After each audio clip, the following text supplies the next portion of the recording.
Some stories begin with a loud crash or a dramatic twist. Mine started with a leaky pipe and a woman who barely opened the door wide enough to say hello. I never imagined that fixing a stranger's kitchen sink would lead to the kind of connection that most people spend a lifetime searching for and almost always overlook when it finally comes. What began as a simple job turned into days of quiet dinners, stories she hadn't told anyone in years, and a fragile trust that neither of us expected. I thought I was there to fix something broken, but it turned out I was the one who'd leave a little more whole than when I arrived. Before we jump back in, tell us where you're tuning in from, and if this story touches you. Make sure you're subscribed because tomorrow I've saved something extra special for you. I got the call on a Tuesday morning. Sometime after my second cup of coffee and before I'd even washed the grease off my hands from the job before, it was one of those quiet in-between days where nothing feels urgent and the world moves slower than usual. The voice on the other end of the line was clipped and cautious, like someone reading off a script they weren't quite sure about. "Have a leak under my sink," she said, "and I don't know who else to call. I was given your number by a neighbor." She didn't give her name until I asked. "Naomi," she said. "Naomi Walker. I live just outside of town, on Chapel Ridge." I'd worked in that area before, mostly retirees, few young couples trying to escape the city noise, and the occasional odd client who just wanted silence more than company. It wasn't far, so I grabbed my tools, tossed them into the back of my truck, and made the drive. Chapel Ridge had a strange stillness to it, even in the late morning. The kind of neighborhood where wind chimes sounded too loud, and every footstep felt like a trespass. When I pulled into the driveway of a pale green house with ivy creeping up the front porch, I half expected someone to come out and tell me I was in the wrong place. But then the front door cracked open. Just barely, and a pair of tired brown eyes met mine from the shadows inside. She didn't say much at first, just nodded once and stepped aside. I noticed how she kept the door half closed, even as I entered, as if she wasn't entirely convinced I should be there. The hallway smelled like lavender and something faintly musty, like unopened drawers and linens kept too long in storage. She motioned toward the kitchen without a word. I followed. The sink was old porcelain with a few hairline cracks, and the leak was exactly where I thought it might be. A rusted joint in the U-pipe under the cabinet. Easy enough. I told her I'd need about an hour, maybe a bit more if the parts were stubborn. She just nodded again and said, "I'll be upstairs." Then she was gone. That first hour passed in silence. Aside from the creaks of the house and the occasional sound of footsteps above me, I worked methodically, the way I always do. Tried not to think too hard about the atmosphere hanging in that place, like something fragile that might break if I breathed too loudly. When I finished the initial patching and wiped my hands, I called out for her. No answer. I climbed the stairs halfway and called again. "Ma'am, Naomi?" A door opened down the hall. She appeared at the top landing in a long cardigan and bare feet, as if she'd been somewhere far away in her own head. "It's done," I said. "But I'd like to come back tomorrow, if that's all right. I want to reinforce it properly, make sure it holds." She looked at me for a long second, then gave the faintest smile. "You're the first person to offer to come back," she said, almost too softly to hear. Then she thanked me and disappeared into the hallway again. I should have driven off and not thought about it again. It was a small job, nothing worth remembering. But something in the way she'd looked at me lingered as I sat behind the wheel. Like she was waiting for someone to say more but couldn't bring herself to ask. The next morning, I arrived again. Same quiet neighborhood, same stiff wind through the trees. This time, she opened the door a little wider. I noticed she was wearing lipstick, just a faint shade of rose. "It caught me off guard, coffee?" she asked as I stepped in. I accepted, though I rarely do. The kitchen looked a bit different to her somehow, like she'd tried to prepare it for company. As I worked beneath the sink, we made small talk. She told me about her garden, about the deer that sometimes came through the backyard and nibbled at her roses. I asked about the ivy on the front porch. She said it had been her husband's favorite. He said it made the house look like it belonged in an old novel. She didn't say if he still lived there. didn't ask. We talked for nearly an hour. Nothing deep, but there was a rhythm to it, like two people tapping the edges of something neither of them wanted to break. When I stood to wipe down the counter, she handed me a fresh cup of coffee and asked, "Do you ever find it hard, being alone in other people's homes all the time?" It was such an unexpected question that I didn't answer at first. She laughed quietly, not unkindly. "Sorry," she said. "That came out strange. I just meant I don't usually let people in here. Not since, well, not in a long time." Something in her voice cracked a little then. Not enough to break, just enough for me to notice. I wanted to say something comforting, but instead I just offered a soft, "I get it." She looked at me then, eyes steady but not cold, and she said the words that would stay with me long after. The job was finished. I haven't felt this safe in years. It was said like a confession, or maybe a release. And though I hadn't done much beyond fix a sink and make her coffee in that moment, it felt like I'd been trusted with something important, something fragile, something more valuable than payment. Preparing and narrating this story took us a lot of time, so if you are enjoying it, subscribe to our channel. It means a lot to us. Now back to the story. I didn't respond right away when someone says something. Like that's something raw and unfiltered. It doesn't feel right to reply with anything rehearsed. So I just stood there for a moment, the warmth of the coffee cup grounding me as her words echoed quietly between us. I haven't felt this safe in years. It was the kind of sentence that carries the weight of a history you haven't been told yet, and I knew better than to push for more. Naomi didn't look away after she said it, and she didn't apologize for it either. Just let it hang in the air like a flag gently waving in a breeze, vulnerable but proud. I gave her the smallest nod I could, one that said, "I hear you," without needing anything else attached. She smiled faintly and went back to wiping crumbs from the counter, as if nothing had happened, but I knew better. That sentence shifted. Something between us quietly, like a chair nudged slightly closer to a fire. The rest of the morning passed in that calm, oddly charged silence. She stayed in the kitchen this time, not hovering, but present. She worked on crossword puzzles at the table while I tested the water pressure and double-checked the sealant. Every now and then she'd read out a clue and mumble a guess under her breath, and I'd offer a word or two if I happened to know the answer. It was nothing monumental, but it felt like a ritual being born to strangers orbiting the same space, cautiously figuring out the rhythm of being near one another. I finished. I told her the job was done for real this time. Everything under the sink was solid now, no risk of leakage or loose connections. She looked up and gave me that same quiet smile. "Would it be weird if I asked you to stay for lunch?" she asked, her voice softer than before, almost like she wasn't sure the offer was allowed. I hesitated, not because I didn't want to, but because it felt like stepping over a line I wasn't sure she'd drawn clearly. But she added quickly, "It's just soup and bread, nothing special. But I make the bread myself." That second sentence made the offer feel less like a test and more like a gift. I accepted. We sat in the sunlit nook near the back of the kitchen, where the window overlooked a fenced garden still bare from winter. Her soup was thick with lentils and vegetables, seasoned with something earthy and comforting. The bread was warm, crusty on the outside, and soft in the middle. It was the kind of meal that made you feel like you belonged somewhere, even if only for a moment. We talked a little more this time.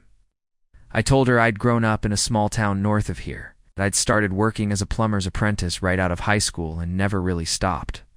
She asked if I ever regretted not doing something else. I shrugged and said I liked working with my hands, solving problems people could see. She nodded like she understood. She didn't share much about herself, not yet, but she did say this house had belonged to her sister once, and she'd moved in after her sister passed. The way she said it after she passed was clipped, careful, like she'd rehearsed it too many times. She didn't say how long ago it had been, and I didn't ask. I just listened. After lunch, I offered to clean up, but she waved me off. I stood by the door, unsure if I was supposed to say goodbye like a professional or something more familiar. She solved that for me. "Would you mind coming back tomorrow?" she asked, already avoiding my eyes. The guest bathroom faucet's been giving me trouble too. I meant to mention it earlier. I smiled and told her I'd be happy too. She nodded, then opened the door a little wider than she had the last 2 times. It felt like a gesture that meant more than it looked like on the surface. That night, I thought about her more than I expected to. Not in any dramatic way, but in a quiet, persistent hum at the back of my mind. I wondered how long she'd been. Alone in that house? I wondered what it took for her to say she felt safe. I wondered why she hadn't called a plumber in years, if ever. And maybe, most of all, I wondered what had made her build those walls so high, and what made her lower them just slightly for me. The next day, when I pulled into the driveway, something was different. The front porch had been swept. The ivy trimmed. A small clay pot with yellow daisies sat by the door. It was subtle, but it spoke volumes. She opened the door before I could even knock, as if she'd been waiting. She looked brighter. Maybe it was the light, or maybe it was something else. We exchanged a short smile, and I stepped inside. The guest bathroom was upstairs. The faucet issue was real enough, a slow drip caused by a worn washer, but it didn't need fixing that day. She just wanted me to come back, and I knew it. And truthfully, I wanted to be back. While I worked, she stayed close again, this time in the hallway, pretending to sort through old boxes stacked neatly against the wall. Every few minutes, she'd hold something up and ask, "Would you toss this or keep it?" And I'd offer a judgment I pretended was practical but was really just an excuse to keep the conversation going. At one point, she found an old photograph. It was faded and curled at the edges, but you could see 2 little girls standing on a tire swing, grinning with the unfiltered joy of childhood. She looked at it for a long time before showing it to me. "That's me," she said quietly. "My sister. This was taken in the backyard, right where the garden is now." Her voice didn't tremble, but her fingers did slightly as she passed the photo to me. I handed it back gently and said, "You both looked happy." She nodded but didn't speak. Later, when the faucet was fixed and the photo was tucked away again, she offered tea instead of coffee. We sat in the living room this time, near a window with lace curtains that moved like breath in the breeze. The silence between us wasn't awkward. It was filled with the sound of a house remembering how to have company, a place that had held. Too much quiet for too long was finally learning to exhale. I left a little later than I should have that day. As I walked to my truck, she stood at the door, arms folded lightly across her chest. "Same time tomorrow?" she asked, and I said, "Yes," without hesitation. I didn't ask what needed fixing next. We both knew it didn't really matter. I didn't realize how much. I was looking forward to seeing her again, until the next morning arrived, and I was already reaching for my tool bag before the sun had fully cleared the horizon. Normally, I took my time with the first job of the dye coffee. Maybe a donut. Some idle music on the radio while I checked my schedule, but this time there was a restlessness in me. It's like something waiting to pick up where it left off. When I pulled into Naomi's driveway, I noticed something small but striking. The front window was cracked open just an inch, the curtains swaying gently in the breeze. It was a little thing, really, but it said something. Houses that are trying to forget how quiet they've been don't open their windows unless they're finally ready to let something in. Naomi answered the door quickly, like she'd been standing. On the other side, listening for footsteps. She wore a pale gray sweater and soft slippers, and for the first time, she didn't seem to be hiding behind the frame. She smiled, not the tight, polite one from before, but something softer, like she was glad I'd come back. I asked what needed fixing today, and she almost laughed, like the question itself was part of a shared joke. She gestured toward the hallway. The light in the upstairs guest room flickers. It's probably just loose wiring. And she knew that it wasn't about the light. It didn't need to be. I followed her upstairs, feeling the shift between us grow a little more comfortable with each step. The guest room was painted a dusty blue, the kind that makes everything inside feel calm, like an old book cover. There were no personal photos, no signs of recent use, but a small blanket was folded neatly at the foot of the bed. The nightstand held a candle that looked as if it hadn't been lit in years. The light did flicker, faintly. I climbed onto the small stepladder she'd left out and began checking the wiring. As I worked, Naomi hovered near the doorway, arms crossed loosely, her voice carrying the hesitation of someone unsure whether to speak or stay silent. Eventually she asked, "Do you ever wonder if some places just forget how to feel like home?" I paused, looking over my shoulder at her. "It wasn't the kind of question you ask about a guest room light," I replied as honestly as I could. "I think some places just need reminding." She seemed to sit with that answer for a moment, then walked to the window and pulled the curtain back slightly. Outside, the backyard stretched wide, the garden beds freshly turned, a few ceramic gnomes standing guard beside the fence. "Sister used to say that too," she murmured. She believed houses had memories, just like people. I let her talk. Naomi began telling me about her sister Olivia. She'd been the older one, louder, funnier, the kind of person who filled up a room without trying. Naomi, by her own description, had always been the shadow, the quiet one, content to observe rather than participate. Olivia had bought the house after her divorce, turning it into a kind of refuge not just for herself, but for Naomi, who'd moved in a few years later after her own breakup. We weren't close when we were. "Younger," she said, her voice threading through the story with equal parts nostalgia and grief.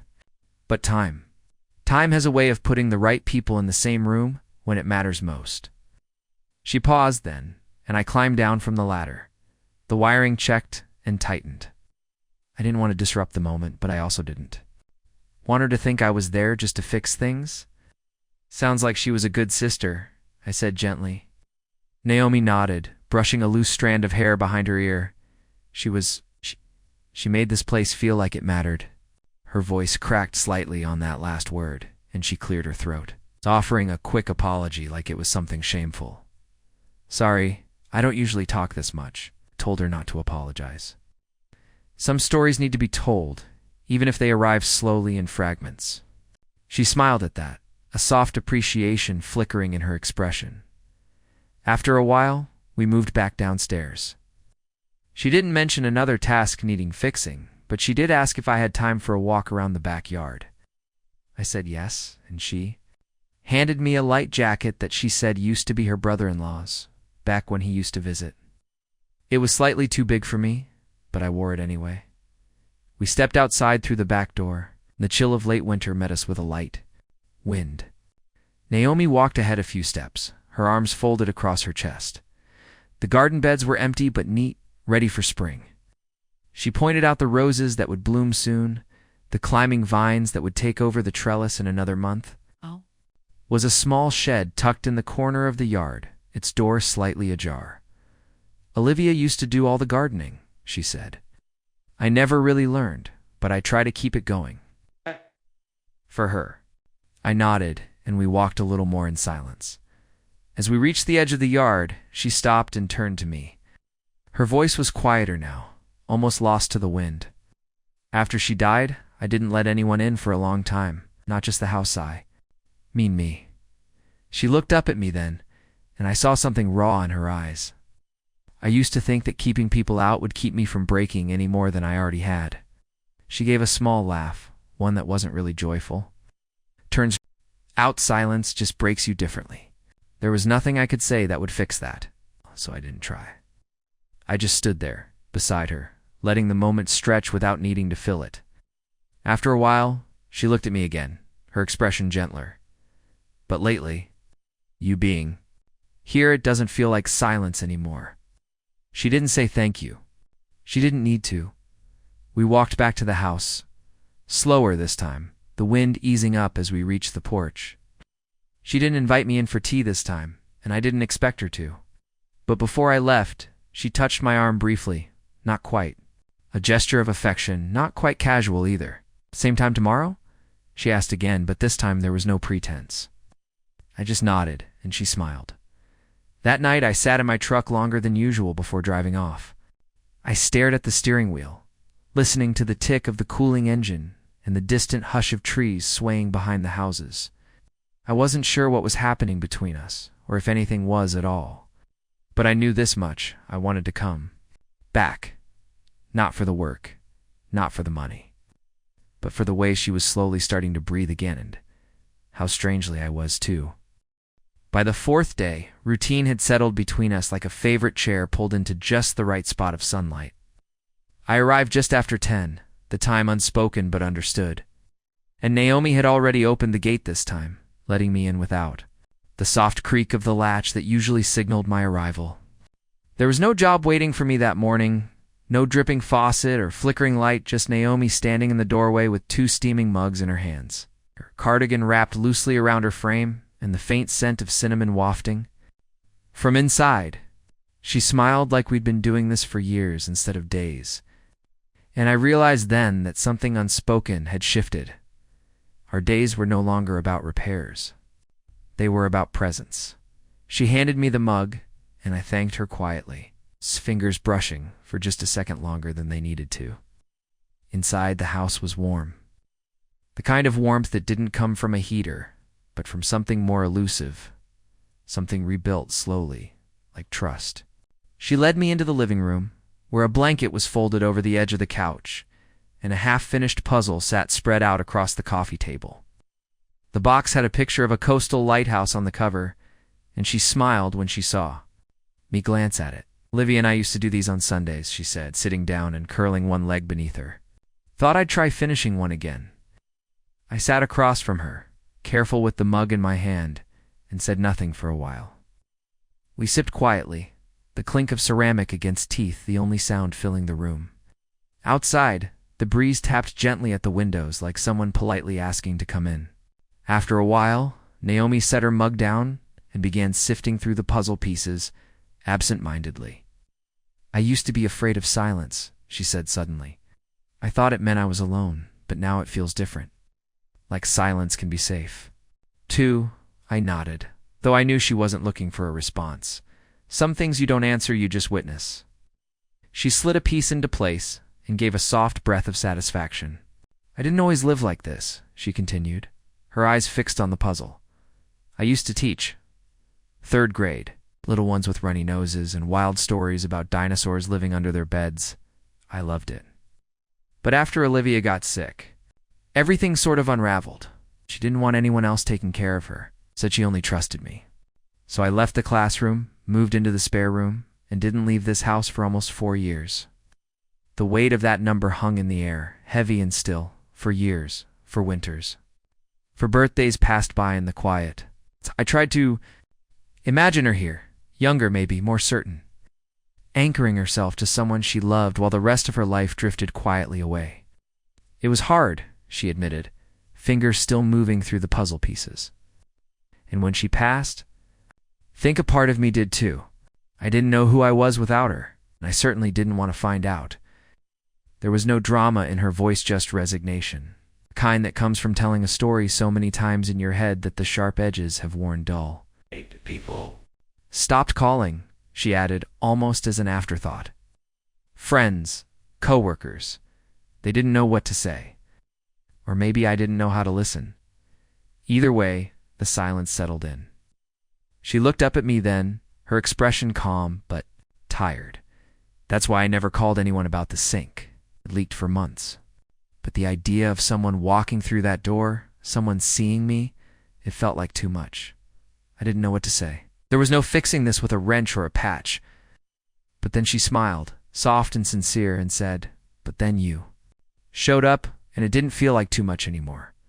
She held my gaze then, and something passed between us that wasn't romance. Not yet, but something gentler, something that could one day grow into it if we let it. Connection, that was. The word. Not the kind that sparks and flares, but the kind that roots itself quietly and waits. We spent the next hour working on the puzzle together. I was clumsy with the pieces, always trying to force them in where they didn't belong, but she laughed and gently corrected me each time, like a teacher returning to old habits. We didn't talk much, but the silence wasn't empty. It was full of the sound of companionship, of 2 people choosing to share space without needing to fill it. Around noon, Naomi stood and stretched, her cardigan falling slightly off one shoulder before she adjusted it again. "I was thinking of making lunch," she said, "but only if you're hungry." I told her I was, and she smiled. "I'm not a gourmet, but I can manage grilled cheese and tomato soup," I offered. To help, but she waved me off. disappearing into the kitchen.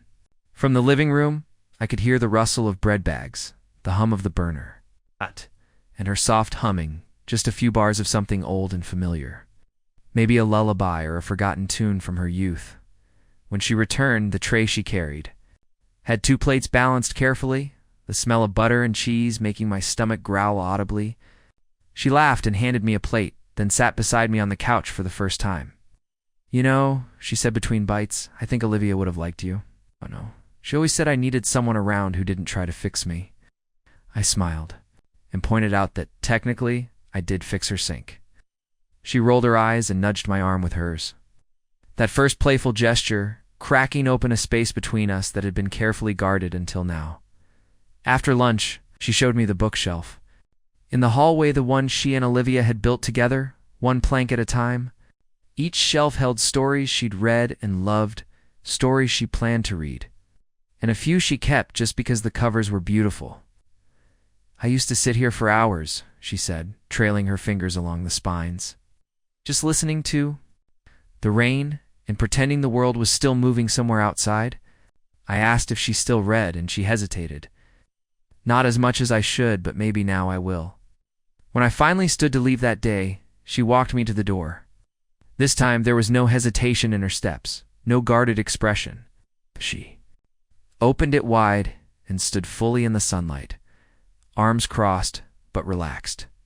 "Tomorrow?" she asked, and I didn't even need to answer. She already knew.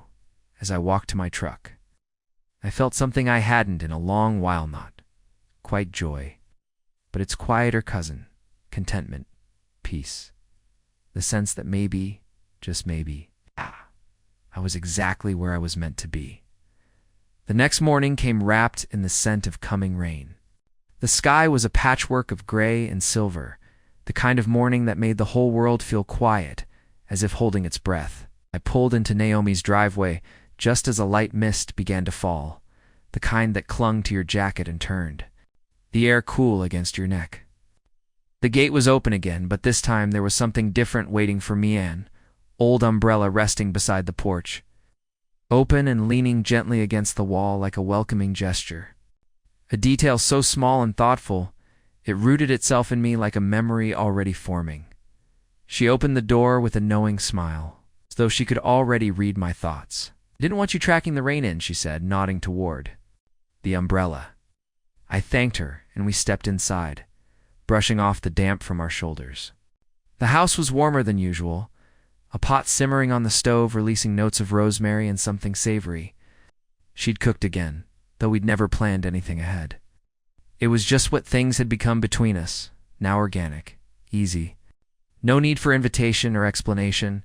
She led me into the kitchen, where a loaf of bread cooled on a rack beside the window. "Thought you might appreciate something fresh," she said as she reached for a knife.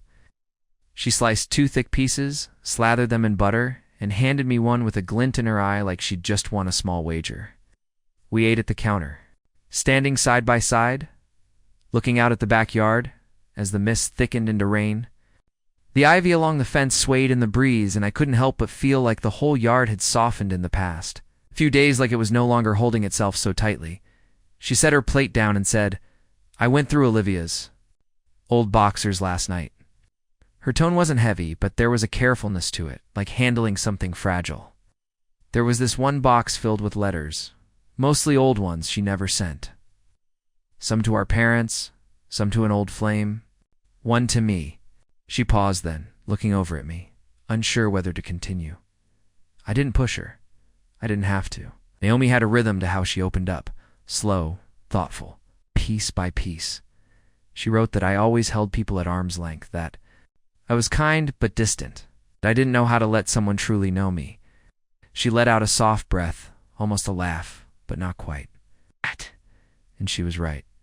I've always kept a certain part of myself locked away, even with her. Especially with her. I listened, the rain tapping against the windows like punctuation. "But lately," she continued, voice softer, "I feel like that part of me, the part I buried, it's stirring again. I don't know what to do with it." I said, "Maybe you don't have to do anything." She looked at me then, long and hard, like she wasn't sure whether to believe me or thank me. Then she gave a small nod and smiled, just barely. That day, there was no job to do again. Not technically. But she said the back fence was starting to lean, something I might be able to help with. Maybe not today, but soon. I knew what she really meant. I followed her out into the yard, stepping over puddles and soft grass, our shoes collecting mud with each step.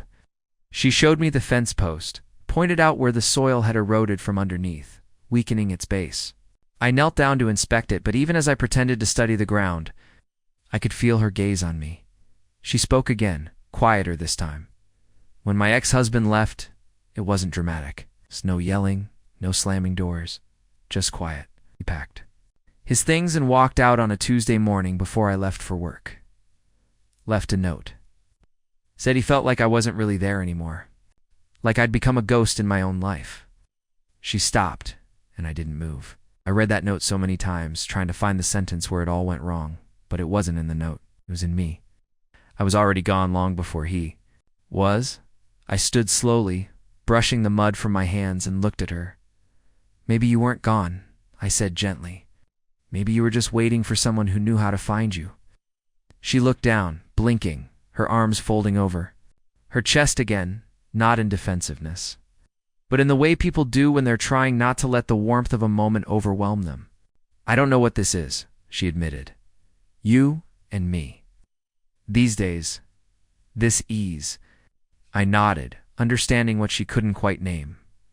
Me neither, I replied, but I don't want it to end. She gave me a look then, a long, steady look that said more than any words could. For a second, I felt something catch in my chest, something between fear and hope. But before either of us could say anything more, a gust of wind knocked Naomi's garden gloves from the fence, and the moment broke like a ripple across still water. We spent the next hour in the shed, looking for spare boards, measuring old planks, and sharing stories about our worst DIY disasters. She told me about a time she accidentally painted her kitchen floor the wrong color and lived with it for 6 years out of stubbornness. I told her about a sink I once installed backward because I refused to look at the manual. We laughed at not small, polite chuckles, but real laughter that filled the small space until even the rafters seemed to echo it. When the rain let up, we stood at the edge of the porch and watched the mist lift from the garden. The air smelled like wet earth and fresh promise.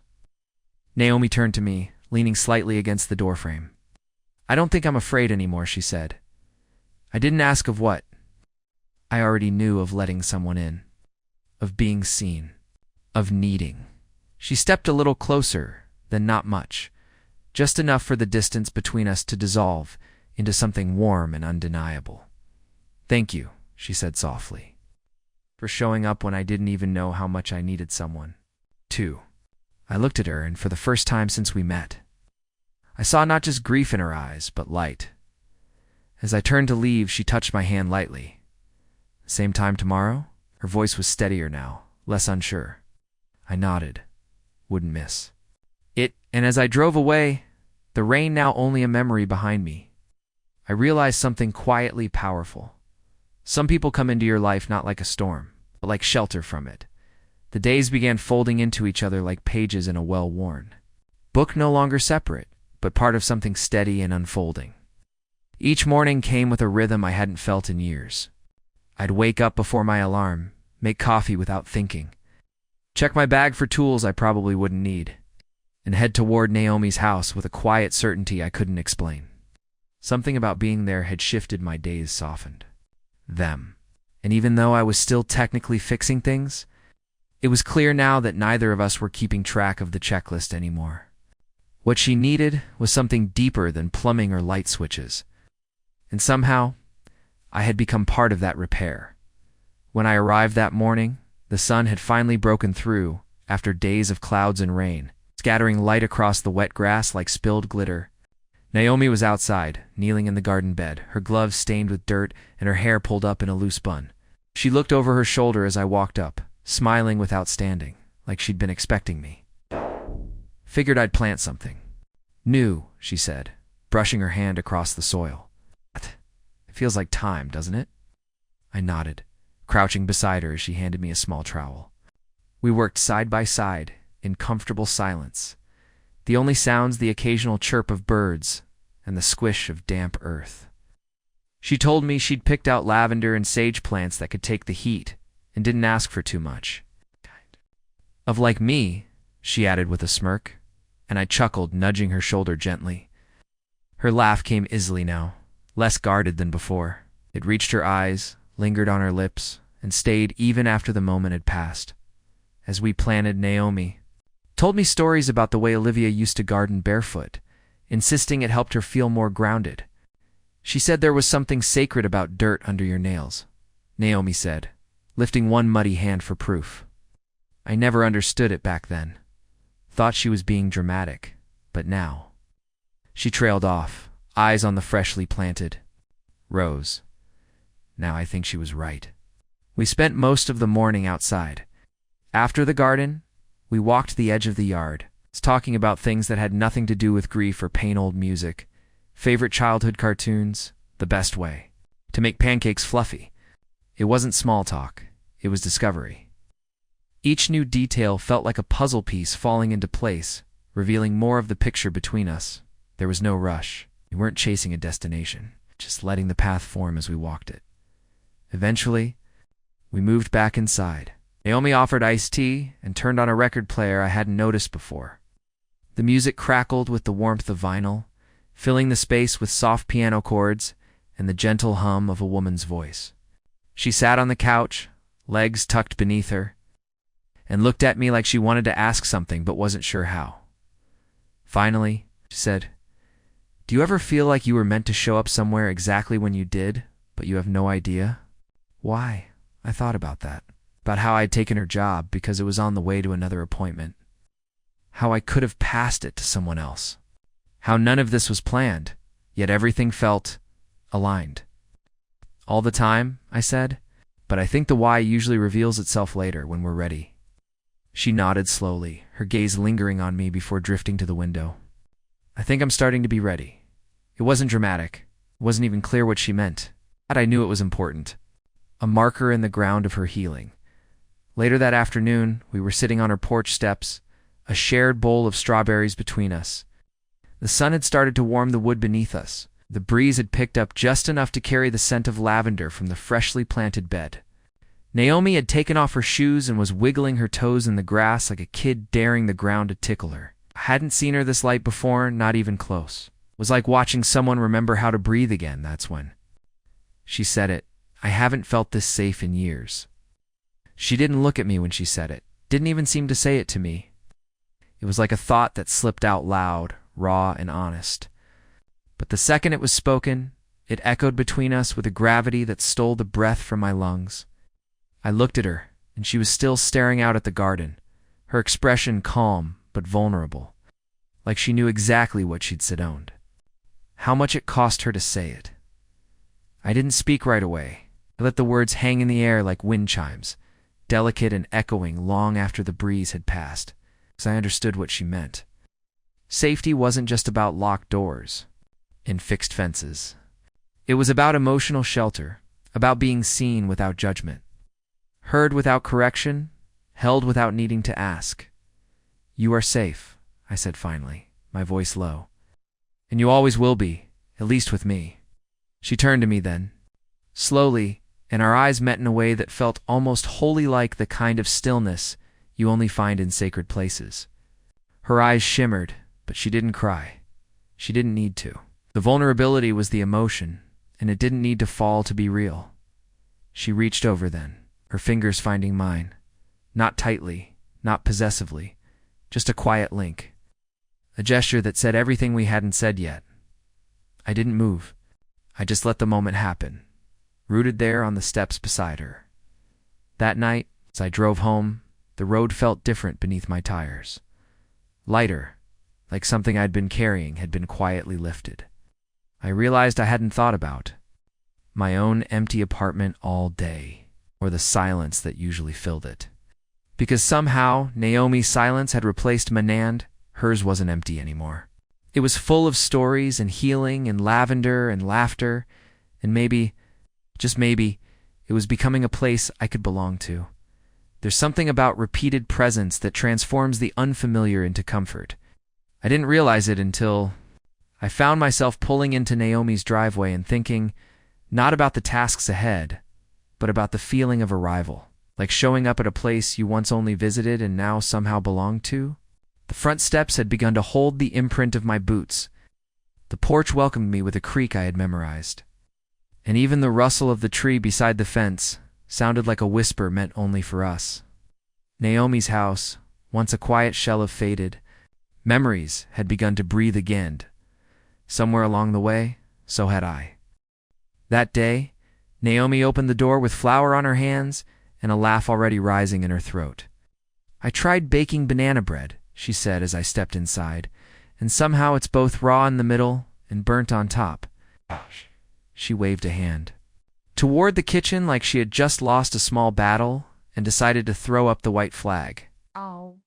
The smell wasn't unpleasant, just a little too sweet and slightly smokier than it should have been. I grinned and followed her in, drawn by the easy energy she now carried around the house like a favorite scarf. The kitchen was a soft mess of bowls, measuring cups, and scattered flour. Naomi had never been a perfectionist when it came to cooking, and I found that endearing. It was part of her charm, the willingness to try without fearing failure.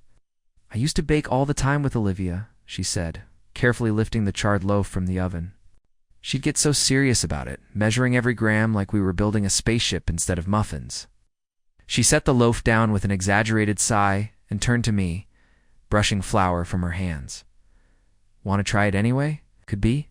Our new tradition awful, baking Wednesdays." I laughed and nodded, accepting the warm slice she handed me. It was as advertised, undercooked in the middle and slightly blackened on the edges, but I didn't mind. It was real, honest. And when Naomi saw me actually enjoying it, she shook her head and smiled like she still didn't fully believe the way. I showed up for her without hesitation. After we cleaned up the kitchen, she told me the ceiling fan in Olivia's old bedroom had started making a strange clicking noise. "It's probably just loose," she said, but I could tell by her tone that it wasn't about the fan. She'd never invited me into Olivia's room before, not once. The hallway door had remained closed, a line neither of us had crossed. I followed her to the threshold, where she hesitated for just a moment before turning the handle and pushing it open. The room was small and sunlit, the kind of space where time had slowed but never stopped. A bookshelf lined the wall, still filled, with dog-eared paperbacks and a few half-used notebooks. A dream catcher hung above the window, its feathers gently swaying in the breeze. On the desk sat a photo Naomi and Olivia, both younger, both beaming. A world preserved in stillness. She didn't speak as we stepped inside, didn't explain anything, and I didn't ask. Some rooms didn't need narration. They needed respect. Climbed onto the small stool beneath the fan and started tightening the loose screws. As I worked, Naomi moved around the room quietly, her fingers tracing the edge of a picture frame, the spine of a book. It wasn't grief I saw on her face. Anymore it was tenderness, memory, maybe even peace. "She used to fall asleep with the light on," Naomi said softly. Said the dark made her think too much. I didn't get it until after she was gone. The clicking stopped as the final screw tightened, but I stayed up there a second longer, letting her words settle. When I climbed down, Naomi looked at me and said, "Thank you." And she didn't just mean the fan. We both knew that. We stood there for another minute, letting the silence speak. Then, gently, she closed the door behind us, not like a secret being locked away, but like a chapter being honored. That afternoon, we sat in the living room, flipping through an old photo album Naomi had found tucked in a drawer. The pictures were mostly Candide Olivia on a swing, Naomi in oversized sunglasses at a beach, birthday cakes, and quiet smiles. She narrated them with a mix of nostalgia and affection, pointing out the stories behind each one, laughing at some, pausing longer on others. And as she spoke, I realized that I wasn't just hearing about her past, I was being written into her present. Somewhere around the middle of the album, Naomi looked at me and said, "You've brought something into this house that I didn't realize was missing." I asked her what that was. She didn't answer right away, just stared at the photograph of her and Olivia building a snowman in the backyard. A heartbeat, she finally said. This place used to be quiet in a way that hurt. Now it's quiet in a way that heals. We didn't talk much after that. We didn't need to. The day ended slowly, comfortably. I helped her take the garbage out, replaced a light bulb in the hallway, and said goodnight on the porch as the sun dipped low behind the trees. She walked me to the steps again, arms crossed loosely over her sweater, the air cool enough now that breath curled like smoke. As I turned to leave, she surprised me by reaching for my hand. It wasn't a grand gesture, just her fingers brushing mine, light and fleeting, like a promise still forming. "Be careful on the road," she said. I nodded, my voice caught somewhere in my chest. Always. I drove home with the windows cracked, the scent of lavender clinging faintly to my sleeves. My chest felt full in a way that was new, unfamiliar, but welcome. And for the first time in a long while, I found myself thinking about what it meant to stay, not just to visit or pass through, but to belong, to root, to grow with someone instead of away from them. This wasn't love in the fast-burning way I'd known before. It wasn't romance drenched in fireworks. It was something slower, deeper, like rain soaking into dry soil, like trust handed to you inch by inch, until one day you look down and realize you've been carrying it all along. And maybe, just maybe, she was beginning to trust me, not just with her broken sink or her fragile memories, but with her story, too. The next few days moved with a quiet momentum, the kind that doesn't announce itself, but leaves behind evidence in subtle ways, a cup left out on the counter, muddy footprints by the back door, the faint creak of floorboards adjusted to, a second presence. I didn't show up with a tool bag anymore unless she specifically asked. Some mornings, she'd just leave the front door unlocked, as if the idea of knocking had become unnecessary between us. And when I walked in, the kettle would already be warming, or music would be playing low from the other room. Her house, no longer felt like a place I visited.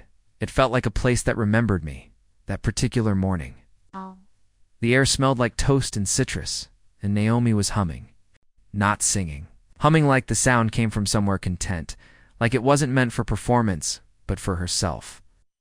I followed the sound to the kitchen and found her barefoot, hair loose, squeezing fresh oranges into a chipped ceramic pitcher. She turned and smiled when she saw me, her eyes lighting up with that same ease that had started creeping into every moment we shared.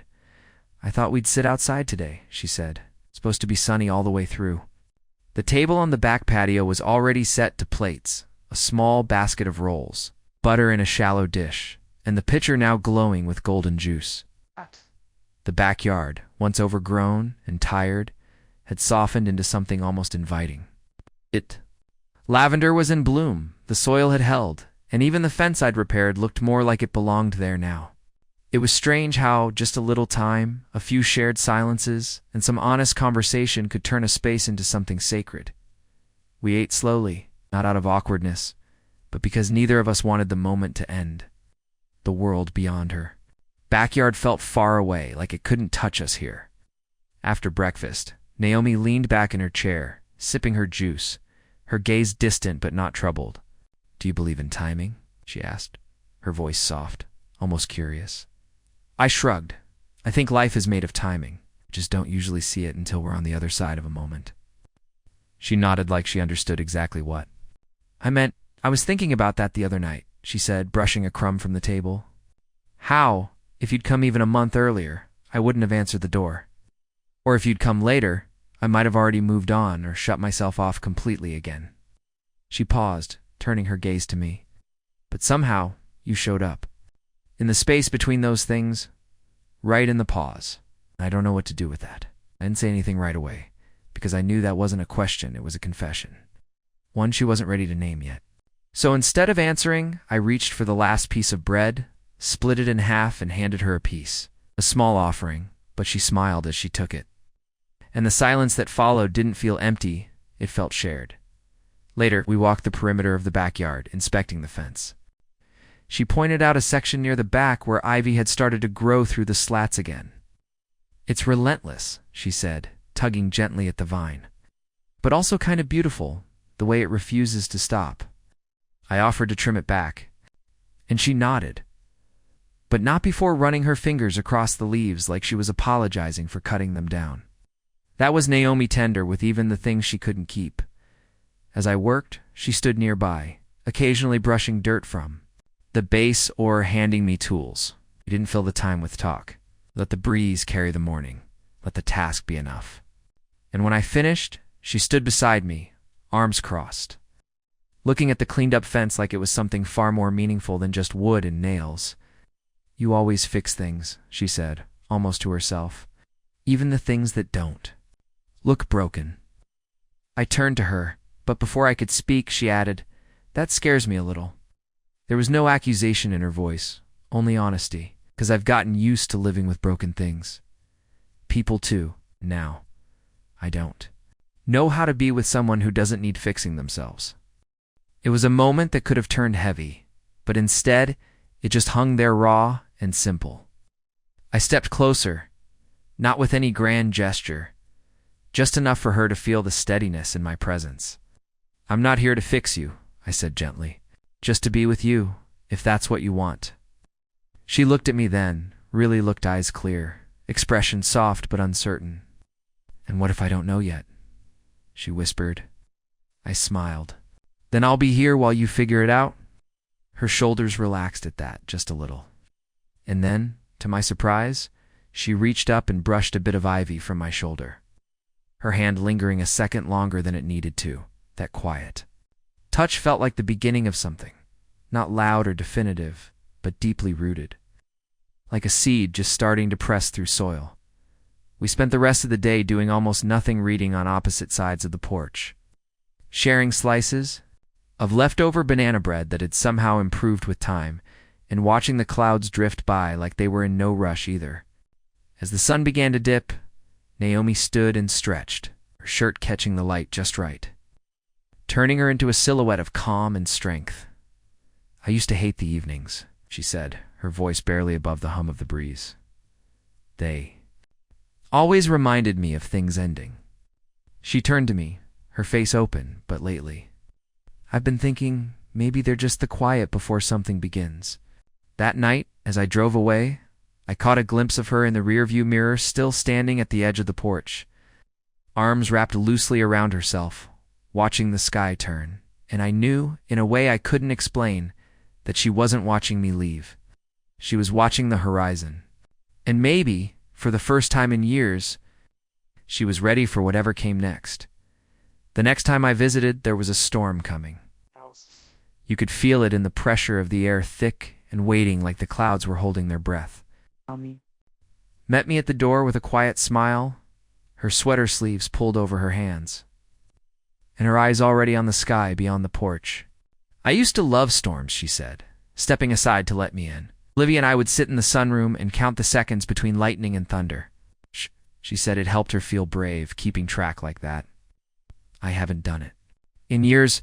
Her voice carried a distant softness, like the memory had aged well enough to be tender instead of painful inside. The lights were already dimmed, casting warm shadows across the hardwood floors. The house had that charged stillness you only get before heavy rain, when everything is on pause and the world waits to be washed clean. I set my bag down out of habit, even though Naomi hadn't asked me to fix anything. These days my visits were rarely about work. Still, I couldn't help the part of me that needed purpose, even if that purpose was simply being there. She noticed. She always did. We settled into the sunroom with mugs of peppermint tea, the scent curling upward like steam off pavement. The wind had started picking up, rustling the trees outside in restless bursts.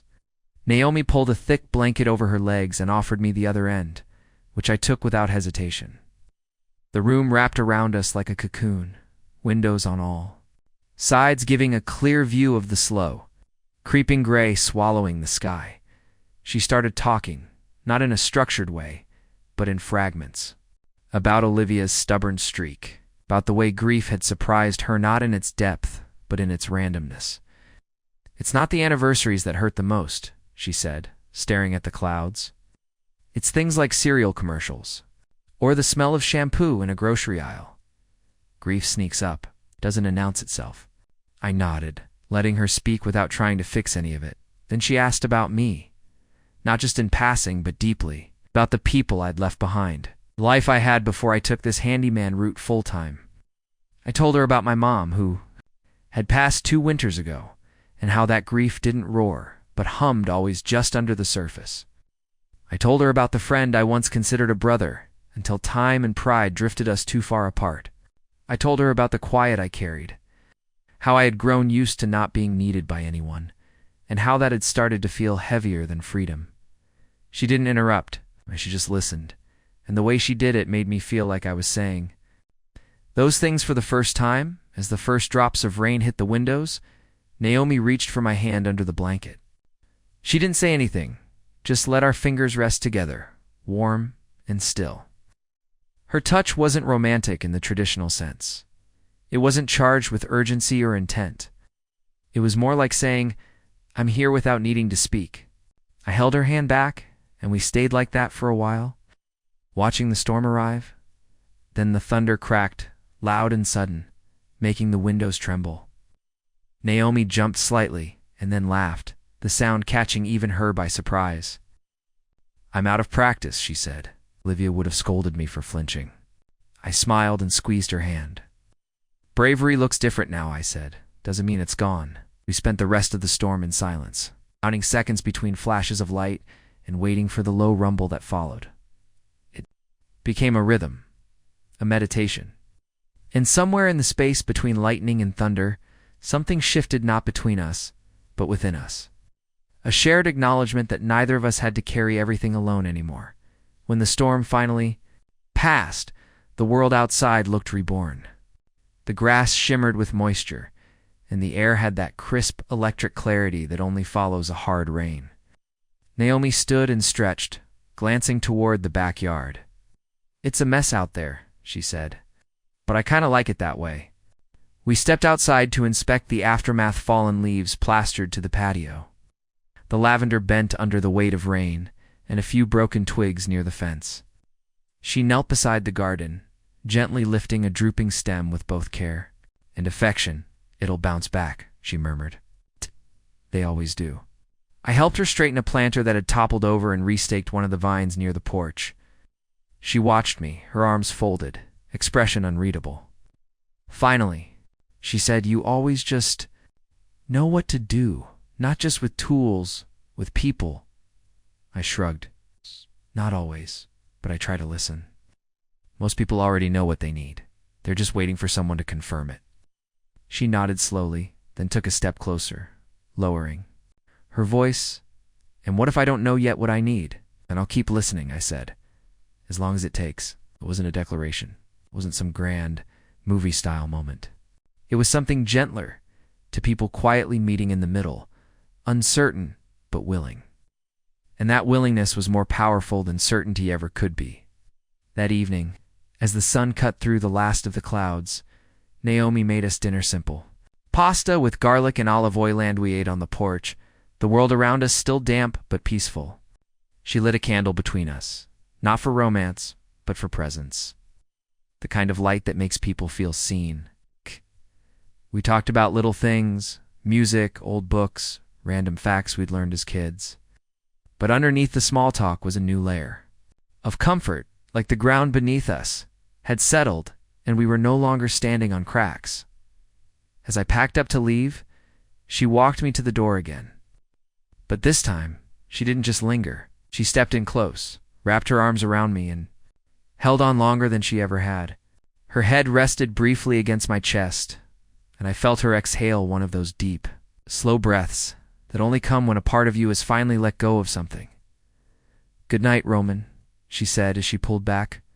"Good night, Naomi," replied. She stood in the doorway as I walked to my truck, the porch light haloing her figure in gold. And as I drove off, I realized something important. This story we were quietly building together wasn't about fixing or saving or chasing. It was about being.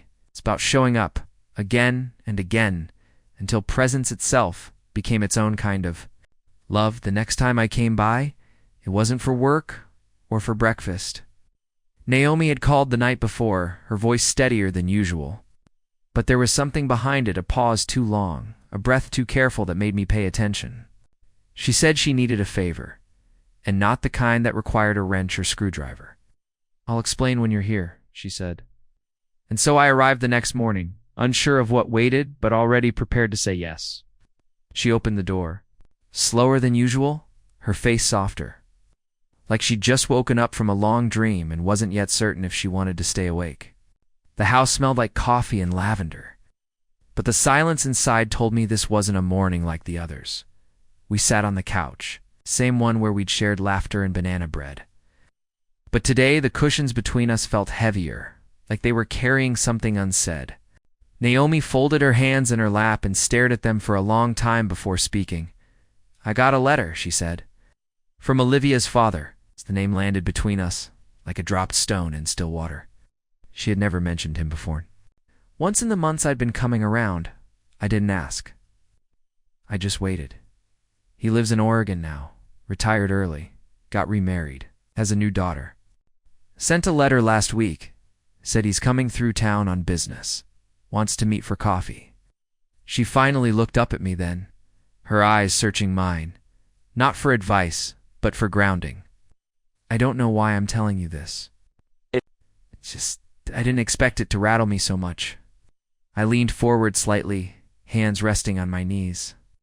"You don't have to see him if you're not ready." She nodded, almost mechanically. "I know." "Sure, if I'm not ready, or if I'm just afraid to find out that I am." She let out a short breath, then shook her head. "I used to think closure came from answers. Maybe it's just about being able to sit with the questions without falling apart." There was a long pause after that, the kind that doesn't feel empty, just necessary. Then she said, "Would you come with me?" The request caught me off guard, but only for a second. "Of course," I said, and she smiled, not with relief, but with a kind of quiet gratitude that held deeper meaning. The cafe she chose was small, tucked into a corner near downtown, the kind with mismatched chairs and soft jazz playing from hidden speakers. We arrived early, the morning sun casting slanted shadows across the floor. Naomi wore a pale blue blouse and a scarf around her neck, the same color Olivia had worn in the photo by her desk. She kept her hands folded around her coffee cup, not drinking, just holding it like a steadying anchor. He arrived 10 minutes. Late, I recognized him immediately. Tall, lean, the kind of man who used to command a room and now seemed to shrink from it. His hair had gone silver, his shoulders slightly hunched, but his eyes were the same pale green as Olivia's. When he saw Naomi, he froze for a second, then approached the table slowly, like every step was pulling him through old memories. "Naomi," he said, his voice hoarse but calm. She nodded. "Peter." I stayed silent, slightly back, more observer than participant. Naomi had asked me to be there, not to speak for her. She wanted presence, not interference, the conversation. That followed was careful to people wading into familiar waters, but unsure of the current. They spoke of the past in vague terms, what had gone wrong, who left first, who stayed angry longer. There were no accusations, just soft confessions. Then the topic turned to Olivia, and everything changed. He asked about her last day's where she'd been, how she'd felt, whether she had spoken about him. Naomi hesitated, then told him the truth. That Olivia had struggled, that she had held on as long as she could, that some days she missed him, and some days she didn't. She wanted to know him, Naomi said, her voice thickening. She didn't wait for him. She built her life anyway. Peter listened, his hands trembling slightly as he stirred the untouched coffee in front of him. "I wanted to reach out," he said, "but I didn't know how. And then too much time passed, and it felt easier to pretend I still might one day than to face the fact that I never did." Naomi nodded, not in agreement, but in acknowledgement. "You don't get to rewrite it," she said gently, "but you get to carry it differently now." The conversation ended not with a resolution, but with an understanding. He stood to leave, hesitated, then looked at her one more time. "Thank you," he said, "for keeping her safe, for keeping her whole." Naomi didn't answer with words, just a small, respectful nod. Then he was gone. We sat in silence for a while after that. She finally took a sip of her now lukewarm coffee and said, "I thought seeing him would crack something open, but instead, I feel like I just placed something down that I've been holding for years." I reached across the table and touched her hand. She didn't pull away. That night, back at her house, we didn't talk much. We shared dinner quietly, the hum of the refrigerator, the only sound between us. Afterward, Naomi disappeared into the back room for a few minutes and returned holding something wrapped in an old embroidered cloth. She handed it to me with a look I didn't quite understand yet. I opened it carefully. It was a photograph, Olivia maybe 9 or 10, standing in the garden with her hands covered in paint, grinning like she had just discovered a new planet. Beside her was a woman I didn't recognize, slightly older, with wild curly hair and eyes that crinkled at the corners. "That was Sarah," Naomi said softly. "My sister. Olivia's favorite person in the world for a long time. She passed 2 years before Liv did. I'd forgotten this photo even existed until last night." She watched me as I looked at it. "I want you to have it," she said. "Not because I need to let go, but because I want someone to remember them who wasn't there for the pain. Just for the joy." I took it carefully, reverently. And in that moment I understood what it meant to be trusted with someone's memories. To be invited into the rooms they once locked. Ow. To be handed the pieces they once thought too fragile. To share, and then she said it so softly, I almost didn't catch it. I haven't felt this safe in years. Not just because the storm had passed or because an old wound had been touched with light, but because I was there. It's not fixing, not filling, just being. Present, steady, and willing. And in her eyes I saw the start of something that didn't. Need a name just yet? Just time. Just care. Just space to become whatever it was meant to be. The following days settled into a rhythm, so quiet and natural that it felt like we were rehearsing for a life neither of us had dared imagine. There was no grand shift, no dramatic moment of realization. Just the steady unfolding of comfort that grew stronger each time I knocked on her door, more often now simply walked in. Naomi had begun leaving the door unlocked by habit, trusting. Not just the safety of the neighborhood, but the safety she felt in my arrival. The unspoken invitation had become understood. It's like the way light seeps through curtains in the morning, gradual. It's persistent and welcomed. Mornings with her became their own kind of ritual. Sometimes we shared coffee in silence, each reading our own book, the sound of pages turning more intimate than any conversation. Other days, we talked about dreams, about places we'd never seen, about things we remembered from childhood that still somehow shaped who we had become. Naomi had a way of speaking that was both thoughtful and unpredictable. One moment she'd be telling a story about the pet turtle she'd had when she was 9. In the next she'd be unpacking some philosophy she'd once read in a dog-eared book that now lived on her shelf. She'd tilt her head and ask, "Do you think people ever really change? Or do they just peel back to who they were before life made them afraid?" I didn't always have answers, but she didn't expect them. That was the magic. We weren't trying to impress or solve each other. We were just existing, side by side, and in that closeness, healing took root. One afternoon, as I was trimming the edges of the garden, Naomi came outside with 2 glasses of lemonade and a mischievous smile. Her hair was pulled into a loose braid that hung over her shoulder, and her jeans were smudged with flour. "Baking day," she announced, handing me the glass. But I needed a break from the kitchen before I started cursing at the pie crust. I laughed and took a sip. It was tart and sweet, perfectly chilled.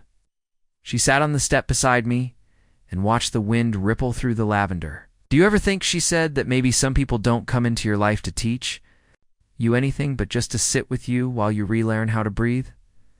I glanced at her, letting her words settle. "Maybe the best ones don't teach at all," I said.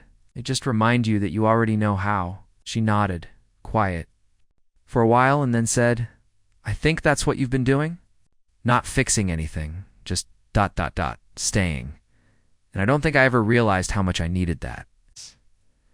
That evening, as I was packing up my tools even, though I hadn't used them, I found myself lingering. The sun was low, casting that golden haze over everything, and Naomi stood in the doorway. one hand resting against the frame, like she was deciding whether to step out or pull me back in. "Are you hungry?" she asked. "I made too much," smiled. "I'm always hungry." Dinner was quiet, but in that full way that silence can sometimes be. Afterward, we moved to the living room. Naomi lit a candle on the coffee table, and we watched its flame flicker in the dim. She pulled a blanket over her lap and curled her feet under her. I stayed on the other end of the couch at first, unsure of the space, but she looked over and patted the cushion beside her. "Come closer. You're too far away." So I moved. And just like that, the gap between us was gone. She leaned her head on my shoulder, and I could feel the warmth of her breath against my neck. "You know," she whispered, "I used to dread nights like this. Too quiet, too full of memory. But now, it's different." I turned my head slightly, careful, not to disturb the peace of her resting against me. "How so?" She took a breath, long and slow. "Now it feels like the quiet is keeping me company, not haunting me." There was nothing to say after that, just presence. Just the slow rise and fall of her breathing, the weight of her body. Leaning into mine, the candle flickering low as the night stretched on. We didn't talk about what it meant. We didn't name it. But something had shifted again, gentle and undeniable. The next day, Naomi invited me to visit her mother's house with her an old place just outside town that she hadn't been to in over a year. "I've been meaning to clean it up," she said, fiddling with her keys. I just haven't had the energy. It's hard to face that place alone. I agreed to come without hesitation. She didn't need to explain. The house was small, sun-stained, and filled with the scent of old wood and dust. Furniture still stood where it had always been, and photos lined the mantel, faded but full of story. Naomi walked through slowly, trailing her fingers along surfaces like she was waking something up. She was a stubborn woman, she said, smiling faintly, but she loved hard, loud, messy, unapologetically. We spent the day sorting through boxes, dusting shelves, and tossing what no longer needed to be kept. At one point, Naomi found a box of old cassette tapes recordings of her mother's voice reading children's stories.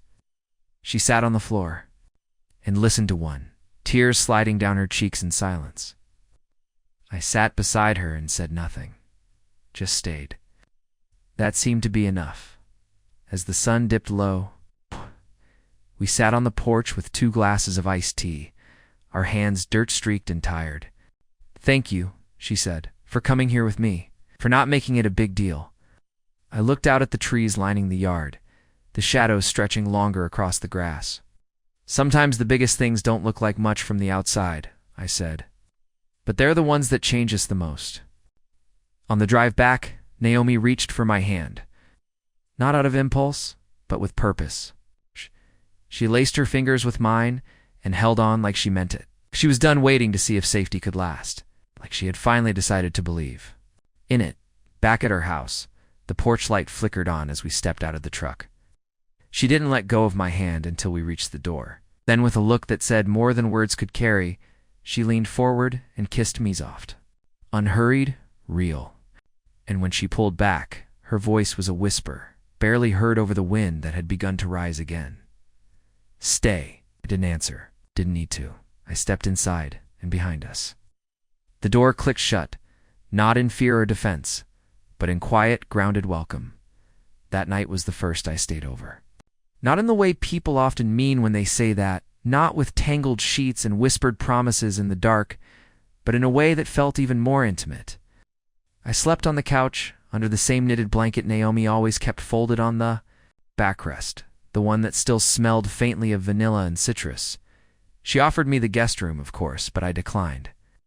It felt right to stay grounded in the place where we had always shared our quiet rituals. There was something deeply comforting about falling asleep to the creak of her floorboards and the rhythmic ticking of the old wall clock. It felt like being folded gently into someone else's life, not as an outsider, but as something slowly becoming part of the structure. In the morning, I woke to the sound of her humming in the kitchen. Not a tune I recognized, just a soft melody, floating through the house like a warm breeze. When I walked in, Still groggy, she was barefoot, making pancakes, her hair tied up in a messy knot. She looked over her shoulder and smiled without pause, like I'd always been there. "Hope you like blueberries," she said, flipping a pancake. They were Olivia's favorite. We ate together in that same easy way we always did, but something had shifted. There was no awkwardness, no need to define what had changed. Silence between us was thick with acknowledgement. Every glance, every shared smile, every brush of her hand as she passed me the suripit, all said more than words could. We didn't have to name it. Whatever it was already growing roots. Later that day, she showed me something she hadn't let anyone see in years, a box tucked away in the back of her hallway closet. It's filled with journals. It's not hers, but Olivia's. She started keeping. Then when she was 12, Naomi said, placing the box between us on the living room rug, "I couldn't bring myself to read them all. I tried once, but I wasn't ready. I think I might be ready now, but I don't want to do it alone." We opened the box together, flipping through pages filled with teenage handwritings, some chaotic and crammed into the margins, others neat and structured like she was trying to make sense of the world. Olivia had written about everything: her favorite teachers, the anxiety she felt before math tests, her secret crushes, her fears about growing up, and later, her frustration with her illness and how it made her feel invisible. Naomi read a passage out loud, voice trembling, and I listened. Not just to the words, but to the way they cracked open a part of her she had kept carefully guarded.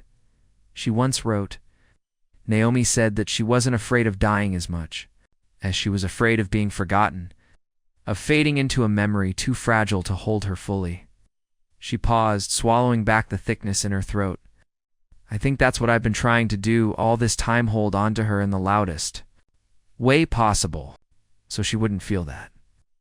I reached over and rested my hand on hers. "You're not holding on too loud," I said. "You're just remembering with your whole heart.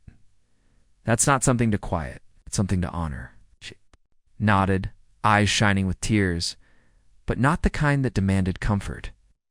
These were the kind of tears that came when someone finally released what they'd been bracing against for far too long. She wiped her face with her sleeve and leaned into me, her head on my shoulder once again. And for a long while, we just sat there, surrounded by the soft rustle of pages and the hum of the afternoon outside. In the days that followed, Naomi became lighter in ways both subtle and stunning. She started playing music while she cooked. She laughed more, not in short bursts, but in long, belly-deep ways that made her eyes crinkle and her hand reach for mine without hesitation. She invited me to stay over more often some nights on the couch, and eventually, when the comfort became too natural to deny, in the guest room down the hall. It wasn't about moving in or rushing toward anything. It was about letting go of the resistance to belonging. One evening, after dinner, I sat outside on the back steps, watching the sky shift from gold to blue. The air was thick with the scent of blooming honeysuckle, and somewhere in the distance, a dog barked a sharp, rhythmic sound that faded into the night like punctuation on a sentence that had just ended. Naomi turned to me and said, "I used to believe grief was a weight you had to carry forever. But now I think maybe it becomes part of your spine, still there, but you learn how to stand tall with it." I looked at her, silhouetted by the last stretch of sunlight, and realized I'd never seen anyone so quietly radiant. We didn't make any declarations. We didn't need to. But slowly, almost imperceptibly, our lives began to blend. My tools started showing up in her hallway closet. My jacket found a home on her coat rack. She'd cook a little extra, knowing I'd likely drop by, even if I hadn't said I would. And when I didn't show up, she'd send me a photo of whatever she'd made, followed by a simple "next time." One rainy Sunday afternoon, she handed me a key. No ceremony, no speech. It's just a quiet moment in the kitchen when she pressed it into my palm and said, "This house isn't locked very often, but I'd like you to have it, in case I'm not home. Or in case you just need a place to come and breathe." I looked at the key, small and unassuming, and felt its weight settle into something much deeper than metal. There were still moments when Naomi drifted into quiet, his eyes distant, fingers tracing invisible patterns on her coffee mug. Her! I didn't pull her out of it. I just stayed nearby, letting my presence anchor hers. That was the rhythm we'd found. No pressure, no fixing, just steady company in the places where the world had once gone still. And then one morning, she asked me a question I didn't expect. "Would you come with me to Olivia's grave?" It was a soft question, almost shy. "I haven't been in a while. I talked to her here. I always have. But I think I'd like to go with you." Said yes, of course. But I didn't realize until later just how much it meant. The morning we planned to visit Olivia's grave, the sky hung low and gray, the kind of weather that seemed to whisper rather than shout. Naomi didn't say much over breakfast. She buttered her toast slowly, mechanically, her mind clearly drifting somewhere else. I didn't try to fill the space. I'd learned by now that quiet was often her way of bracing herself not to avoid emotion, but to allow it a safe passage through her body without interference. I simply sat across from her, sipping my coffee, waiting for her to tell me when she was ready. When she finally looked up at me, there was a small nod, almost imperceptible. That was my cue. We drove in silence, the radio off, the hum of the tires on wet pavement, the only sound between us. The cemetery was just on the edge of town, past a line of tall pine trees that swayed gently in the wind. Naomi directed me with quiet gestures, pointing at turns with a soft flick of her fingers. When we arrived, she reached into her bag and pulled out a small bouquet of lavender and white daisies wrapped in twine. She had made it herself, recognized the lavender from her own garden. The path to the grave was worn but not neglected. The headstone stood beneath a willow tree, its branches hanging low like a curtain drawn against the world. Naomi approached slowly, each step deliberate. I followed a few paces behind, letting her have those first moments alone. She knelt, placing the flowers gently at the base of the stone, then ran her fingers over the engraved letters. "Olivia," ran Matthew's, beloved daughter, bright soul. Wait. Forever rooted in love. The inscription was simple, but the emotion it carried felt endless. She stayed there for a long time, her back straight, her hands folded in her lap. The breeze stirred the hem of her coat and lifted strands of her hair. I remained still, not wanting to break the sacred silence. Eventually, she spoke, her voice low but clear. "I used to come here all the time after she passed. I'd bring a lawn chair, sit under this tree, and talk to her like she was still just away at school or on a trip. Sometimes I'd cry. Sometimes I'd get angry. Mostly, I just sat here, hoping the quiet would speak back." She exhaled slowly. "Then one day, I stopped coming. Not because I stopped loving her, but because I was afraid the memories were starting to fade. I couldn't bear the idea of her becoming someone I only remembered, instead of someone I could still feel. I stepped closer, crouching beside her, but keeping my distance. She glanced at me briefly and offered a faint smile, then turned back to the stone. But lately, I don't know. It's like she's been everywhere, in the light through the window, in the smell of cookies baking. In the silence, after a good laugh. I thought that would make it harder, but instead, it's made it ... warmer. Less like a wound and more like a scar that doesn't ache when I touch it."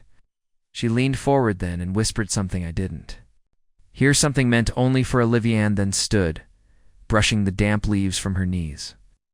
I rose with her, and for a moment we just stood there, looking at the stone. The willow tree swaying gently overhead like it too was part of the memory. Then Naomi turned to me and took my hand. "Thank you for coming," she said. "I don't think I could have done this alone. I don't think I should have." We walked back to the car slowly, our joined hands swinging gently between us. The rain that had threatened all morning finally began to fall, light and steady, but we didn't rush. It felt cleansing, like the sky was letting go of something it had held for too long. That afternoon, we didn't return to her house. Instead, Naomi asked if we could take a drive along the coast. "There's a place I haven't been in years," she said. "It's where I used to take Olivia before she got sick." It was our favorite spot, just us, the cliffs, and the sea. I agreed immediately, and soon we were winding along narrow roads, the ocean coming into view, vast and silver under the cloudy sky. The spot was breathtaking. A small turnout led to a rocky bluff that jutted out over the water. There was an old wooden bench at the edge, weathered but sturdy. Naomi walked toward it like she was greeting an old friend. We sat, the wind tugging at our clothes, the salty air thick with memory. She pointed out where she and Olivia used to collect sea glass and the little path they would take down to the tide pools. She loved the ocean, Naomi said, her voice carrying over the wind. Said it made her feel big and small at the same time. It's like she mattered, but also like she was part of something much bigger. We stayed for hours, watching the waves crash and retreat, the rhythm of the tide echoing the rhythm of our thoughts. At one point, Naomi rested her head on my shoulder, and I wrapped my arm around her without a word. We didn't speak again, until the sun began to dip behind the clouds. As we stood to leave, Naomi turned to me and said, "I used to think I'd never feel safe again. Not really. Not without her." She paused, searching my face. "But I do now. When I'm with you, it's not like I forget. It's like I remember in a way that doesn't break me." The drive home was quiet, but not heavy. It was the kind of silence that comes after a good cry or a hard truth, cleansing, honest, open. Naomi's hand rested on the console, fingers brushing mine occasionally, and I could feel her leaning not just into me, but into the life we were slowly building together. One where love didn't have to arrive with fireworks or declarations. One where trust was grown like ivy patiently, persistently, till one day you looked up and realized it had covered every crack. When we got back to her house, she didn't ask me to stay. She didn't need to. I followed her inside like I belonged there, like the walls already recognized my footsteps.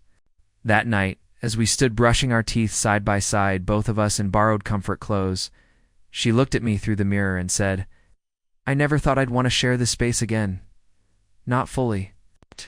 But you've made it feel like it was always waiting for someone to come back too. You didn't say I love you. Not yet." But in the way she reached for my hand as we climbed into bed, in the way our breathing fell into sync, in the way she let her guard down and sighed, into sleep beside me, was already there, growing, becoming, and neither of us needed to rush at love. After all, wasn't about speed. It was about depth. We were still diving. The days that followed our visit to the cemetery and the coast were quiet, but in the best way, like the stillness that follows a long exhale. Naomi moved through her home with a kind of steadiness I hadn't seen before. It wasn't that she'd stopped feeling the weight of the past, it was that she was no longer crushed beneath it. The grief still lived there, tucked in corners and folded between memories, but it no longer held the reins.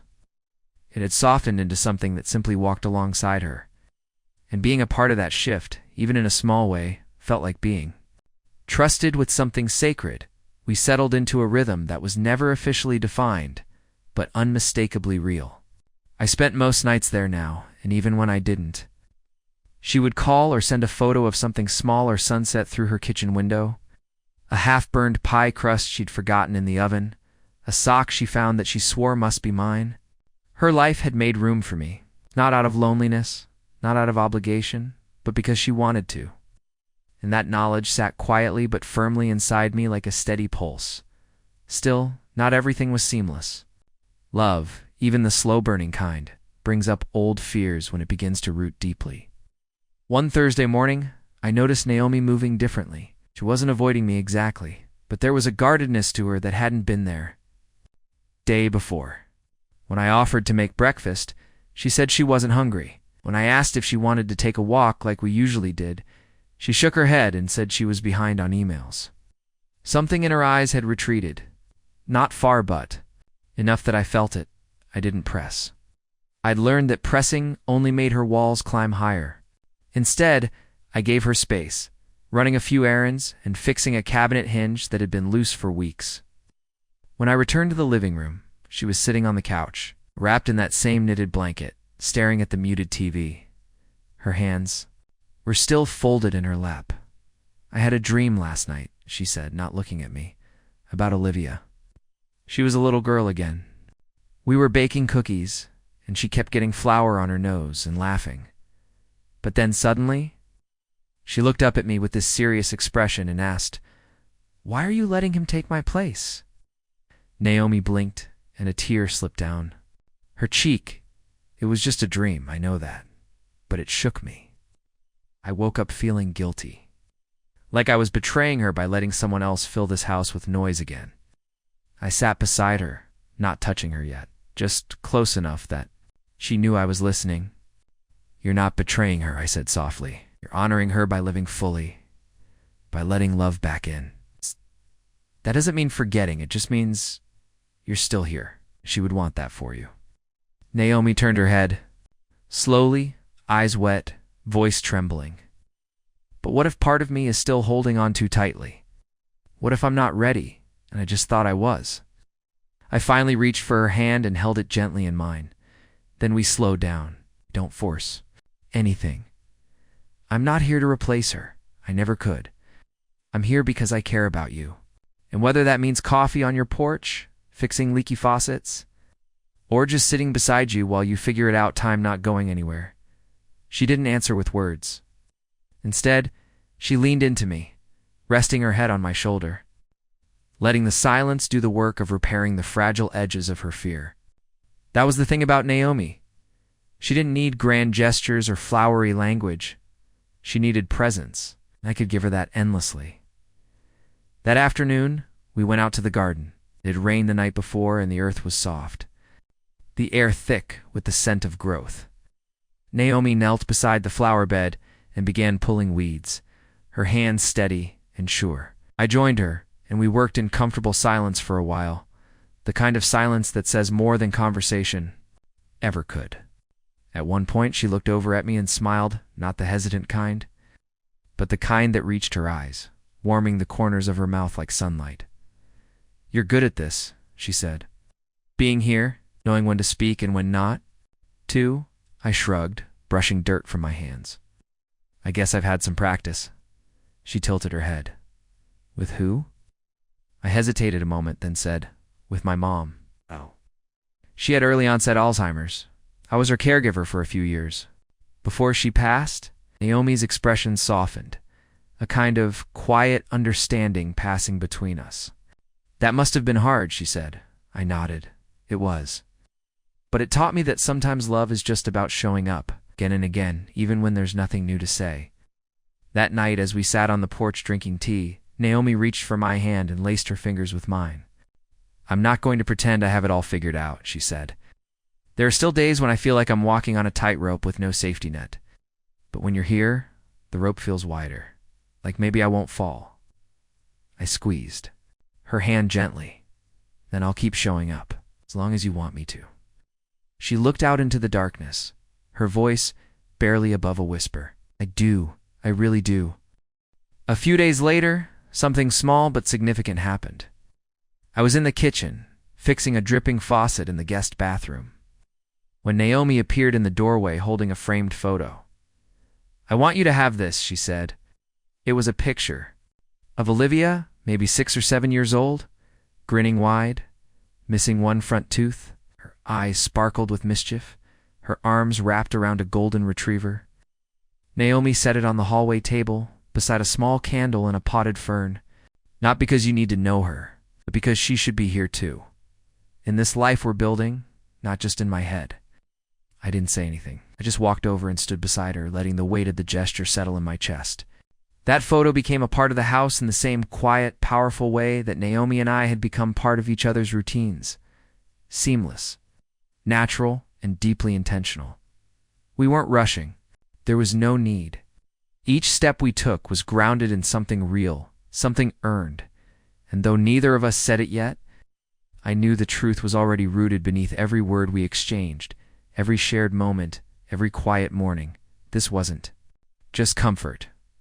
This was love. The shift, when it came, was gentle but undeniable. Naomi, once hesitant to open her door to the outside world, began to speak about re-entering it, not just in passing thoughts, but as real intentions. She mentioned the idea over dinner one evening, her fork playing absently with a piece of roasted squash on her plate. It was a book club I used to be part of, she said, not looking at me, but rather past me, as if her words were still trying to convince herself. It meets on Wednesdays at the library. It's been years, but I saw an old flyer on the community board last week when I picked up some things. Her voice carried that tentative thread I'd come to recognize, the one between wanting and fearing. I didn't jump to encourage her, didn't rush to say she should go. Instead, I waited, then offered a simple, "Do you miss it?" She looked down, nodding faintly. "I do. I miss talking about something that has nothing to do with grief or repairs or getting through the day. Just ideas, words, different lives lived on paper." Her smile was thin but real. "Olivia always said I was a better reader than I gave myself credit for." "You are," I said, taking her hand. "And if you go, you don't have to stay. The whole time, you can walk out if it doesn't feel right. But maybe it's time to let yourself be seen again, not just by me, but by the world you've been keeping at arm's length." She didn't respond right away. But later that night, I noticed her thumbing through a stack of old paperbacks on the bookshelf in her hallway. The next morning, a bookmark peeked out from between the pages of one, and I knew a decision was being made, even if it hadn't yet been voiced. Wednesday came, and she stood in the doorway, dressed in soft navy slacks and a gray sweater, her hair pinned loosely at the nape of her neck. She looked down at herself and then back up at me. "Do I look all right?" The question wasn't about clothes. It was about readiness, about stepping out as someone who had been hidden too long. I walked over, gently brushing a stray strand of hair behind her ear. "You look like yourself," I said. "That's more than all right."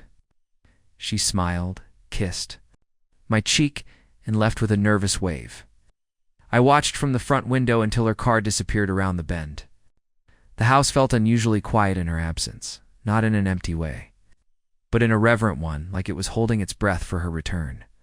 She came back 2 hours later, flushed from the wind and something deeper in energy I hadn't seen in her in a long time. She walked in, set her bag down, and exhaled as if she'd just finished a marathon. "It was awkward," she said, pulling off her shoes. "I didn't know half the people anymore. They've changed the meeting room, and there's a new librarian running it now." Then she paused, a slow smile blooming across her face. But I stayed, the whole time. I stood from the kitchen stool and wrapped my arms around her. "I'm proud of you." She rested her head against my chest. "I'm proud of me too." That was the beginning. One small step became another. She started walking into town more often, visiting the market, talking to the florist who used to know her by name. She even met up for tea with an old friend, Claire, who had called a few times after Olivia passed, but had faded into the background when Naomi stopped returning messages. She didn't ask too many questions, Naomi told me afterward. Just said she was glad to see me, that she'd missed me. Seeing her reconnect with the world stirred something in me too. I found myself reaching out to my own brother, Mark, who lived 2 towns over. He hadn't spoken much in the last few years, not out of conflict, but out of that slow drift that sometimes happens when people let life get in the way. I called him one Sunday morning, and we talked for an hour about everything and nothing. When I hung up, I realized how easy it had been and how much I'd missed it. One weekend, Naomi asked if I'd come with her to a local community fair. "They do it every year," she said, scrolling through the event listing on her phone. "Olivia used to love the caramel apples. I haven't gone since." "Well, you know," her eyes met mine, "but I think I'd like to this year. I'd like to go with you." The fairgrounds were just outside of town, lined with colorful tents and food trucks, laughter and music spilling into the crisp autumn air. Naomi clutched my hand tightly as we walked in, her eyes wide, not with fear, but wonder. "It's just like I remember," she murmured. "No, actually, it's louder, but good loud." We walked through rows of handmade crafts, sampled kettle, corn and cider, and even played a few of the old Midway games. Naomi surprised herself by winning a small stuffed bear at a ring toss. She held it up triumphantly, her laugh echoing in the air like music. "I'm going to name him Basil," she declared, "because he smells faintly of cotton candy and regret."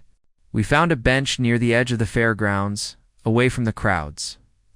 Naomi leaned against me, her head resting on my shoulder, Basil the bear tucked between us.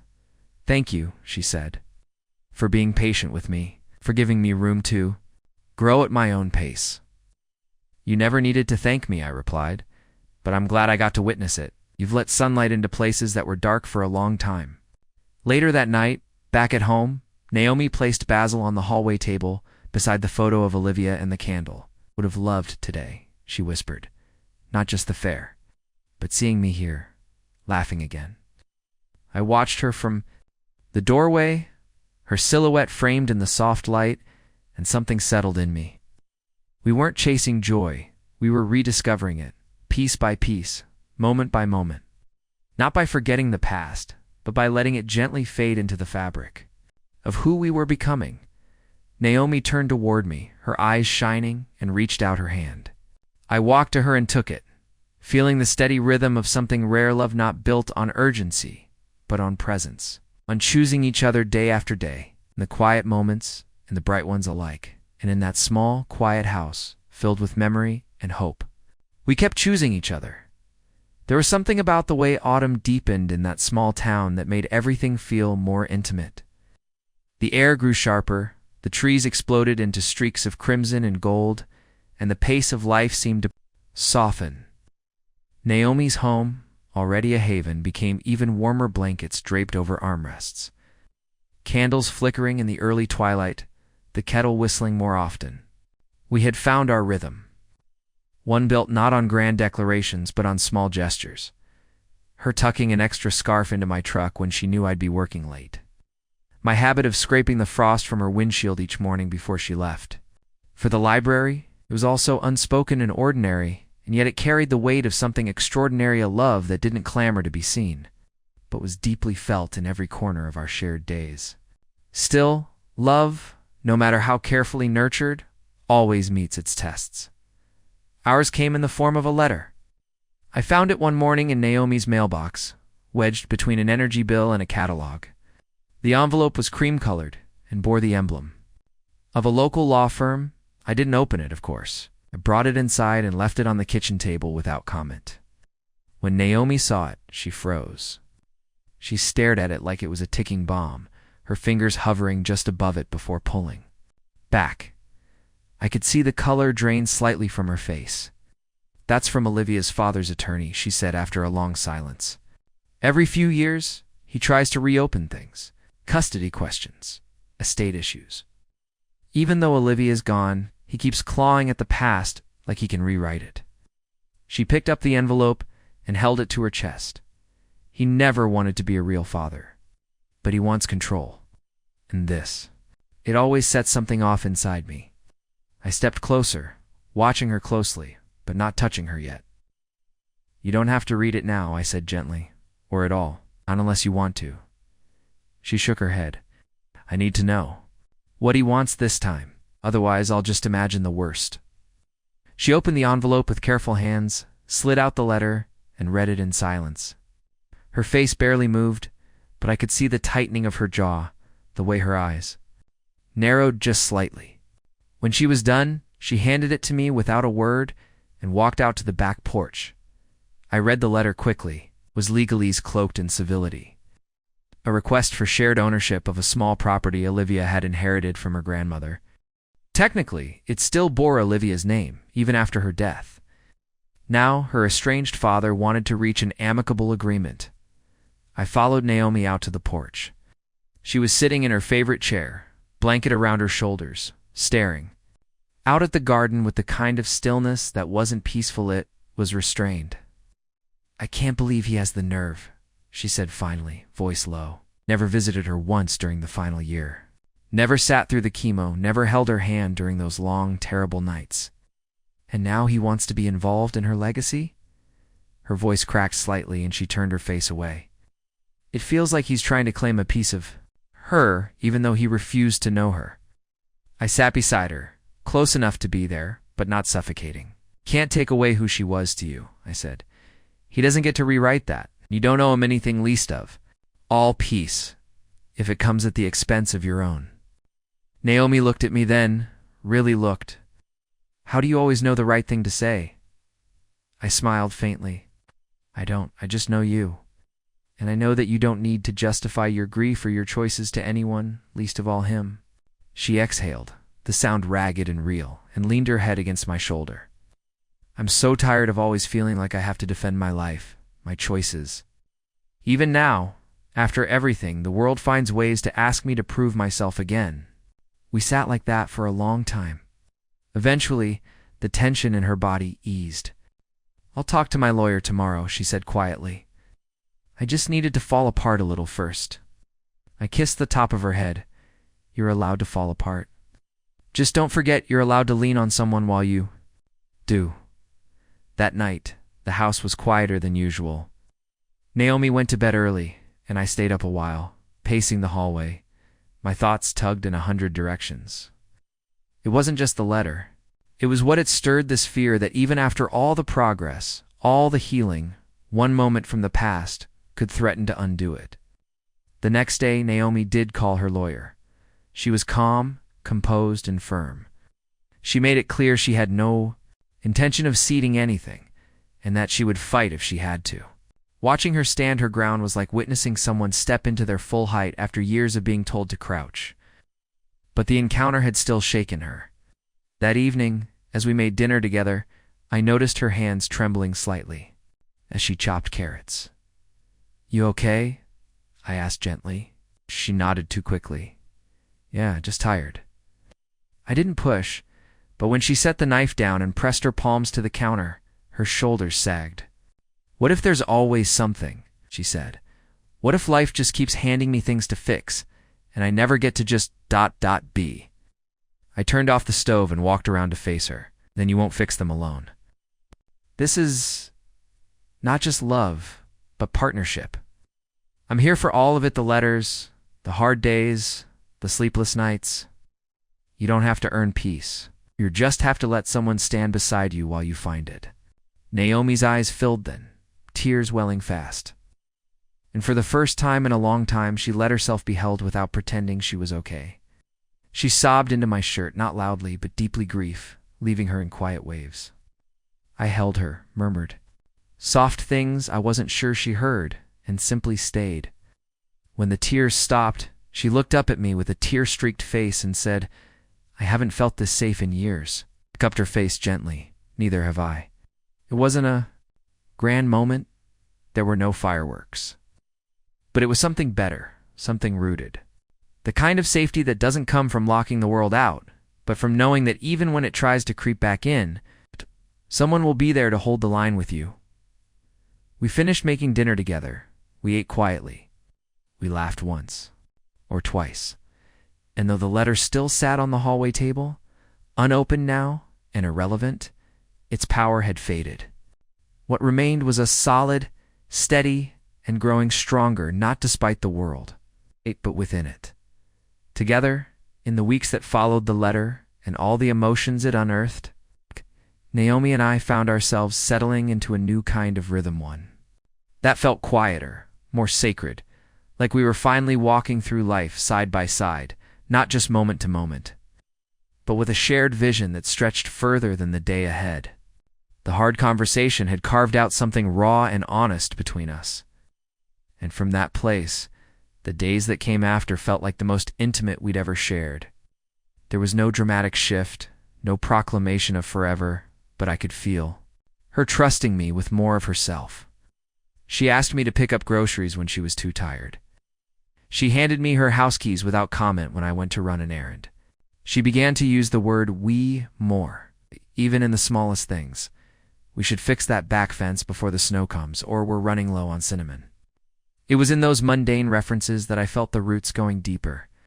This wasn't temporary anymore. We were building something layer by layer, quietly and deliberately. One Saturday morning, Naomi surprised me with an invitation. There's this cabin up north, she said, sliding a brochure across the breakfast table. I used to go there with Olivia during the winters. Just a few days to read, hike, be quiet. I thought maybe we could go together? I looked at the photo on the brochure, trees heavy with snow, a frozen lake, smoke curling from a stone chimney. It looked like something out of a memory. I'd love that, I said. Her shoulders loosened with the kind of relief that told me she had half expected me to say no. We planned the trip for early December, before the holidays would sweep the town into its usual frenzy. When the day arrived, we packed the truck. With essentials, blankets, groceries, books, a bottle of wine Naomi insisted on bringing, even though we both knew we'd probably forget to open it. The drive was quiet, the kind of quiet that speaks of comfort rather than distance. Naomi rested her head against the window, the frost outside feathering along the glass, her breath fogging small circles as she stared out into the trees passing by. I glanced at her more than once, catching the soft smile that played on her lips every time the forest thickened or the snow grew deeper. It was as though returning to this place awakened something in her younger self, a freer self, and I felt honored just to witness it. The cabin was exactly as she'd described it, rustic, with weathered wood and a stone fireplace that still bore the marks of years of use. It smelled faintly of cedar and old books. Naomi moved through the space slowly, brushing her fingers along the tops of old furniture, pausing to lift a photo frame from the mantel where a younger Olivia stood bundled in a red coat, her cheeks pink from the cold. She built her first. "Snowman right there," Naomi murmured, nodding toward the edge of the clearing. It was crooked and barely stood, but she was so proud. We didn't speak much that first night. We didn't need to. The fire crackled, casting dancing shadows on the walls. And we sat wrapped in blankets on the old couch, sipping cocoa and letting the stillness hold us. When Naomi reached for my hand, it was with a familiarity that didn't need words. Her fingers laced with mine, steady and warm. The next morning, snow had blanketed the ground in soft layers, untouched and glistening. Naomi woke before me and was already outside when I stepped onto the porch. She stood at the edge of the clearing, in her coat and boots, face tilted to the sky, eyes closed, arms slightly outstretched, like she was soaking in something more than just the cold. When she turned and saw me, she smiled. "It's like being inside a memory," she said. "But this time, it doesn't hurt. It just feels whole." We spent the day hiking through the woods, our boots crunching through the snow, our breath puffing in front of us like little clouds. Naomi was more alive than I'd seen her in months. She pointed out birds, laughed when I slipped on a patch of ice, and even dared me to race her to a fallen log just off the trail. When we collapsed onto it, laughing and out of breath, she leaned against me and whispered, "This is the first winter that doesn't feel lonely." That night, as we sat by the fire, she reached for that bottle of wine after all. We didn't bother with glasses, just passed it back and forth, sipping and talking about everything and nothing. Childhood stories, awkward teenage years, the worst jobs we'd ever had. At one point, Naomi grew quiet and stared into the fire for a long time before saying, "I never thought I'd be able to let anyone stay. Not really. I've had people come and go, friends, flings, moments, but I always held something back, always kept a door locked." She turned to me, her expression serious but soft. "But with you, I keep finding keys. It's ones I didn't even know I had. I didn't rush to respond. I let the moment breathe." Then I said, "I'm not here to unlock anything you're not ready to open, but I'm also not leaving." "You tell me to?" She nodded slowly, then moved closer, resting her forehead against mine. "I don't want you to leave. I want you to stay, for as long as you want to." And though we didn't use the words yet, those 3 syllables that people often throw around to ice-eel, everything about that moment said it. This wasn't a maybe. This was home. We stayed at the cabin for 3 more days. In that time, we cooked together, hiked further into the woods, played cards by the fire, slept with the window cracked open just enough to let the sound of the wind through the trees lull us to sleep. It felt like a glimpse into another life, one not built around healing or surviving, but simply existing, peacefully, together. On our last night there, Naomi surprised me again. She handed me a small notebook. "I started writing again," she said. "Just little things. Thoughts, memories, feelings. I thought I'd lost the ability to put things into words after Olivia, but turns out it was just waiting." She paused. "I want you to read it someday. Not yet, but someday." I took the notebook gently, cradling it like something sacred. "Whenever you're ready," I said, "I'll be here." And in the quiet of that cabin, surrounded by snow and memories, I realized something else. Naomi wasn't just letting me into her present. She was inviting me into her future. The return from the cabin wasn't a descent back into the ordinary. It was a continuation of something that had quietly transformed while we were away. The world we stepped back into felt the same in shape, but different in tone. Naomi's house, once a place of guarded routine and quiet sorrow, now hummed with subtle signals of a life expanding. There was more music playing in the background. The kitchen was brighter, not just with light, but with laughter that came more easily. Books that had gathered dust for years were now stacked near the reading chair again, more than anything. There was a rhythm to our days that felt like it belonged to two people who had stopped measuring time in moments of survival and had begun counting them as markers of shared purpose. Naomi had always been the kind of person who made lists, not just grocery or to-do lists, but quiet, hopeful ones. She'd write ideas for books she might one day write, small. Projects she'd consider trying, recipes she wanted to perfect. After the trip, I began to find these lists more frequently tucked between pages of magazines, scribbled in the margins of old receipts, even once on the back of a napkin in the glove compartment of her car. They weren't declarations, they were seeds. And for the first time, I saw her actively planting them again. She mentioned one day, over tea, that she was thinking of converting the spare bedroom into a studio. Not for anything grand. She said almost dismissively, just a space where I can paint, maybe do a little writing, spread things out without worrying about cleaning it up every night.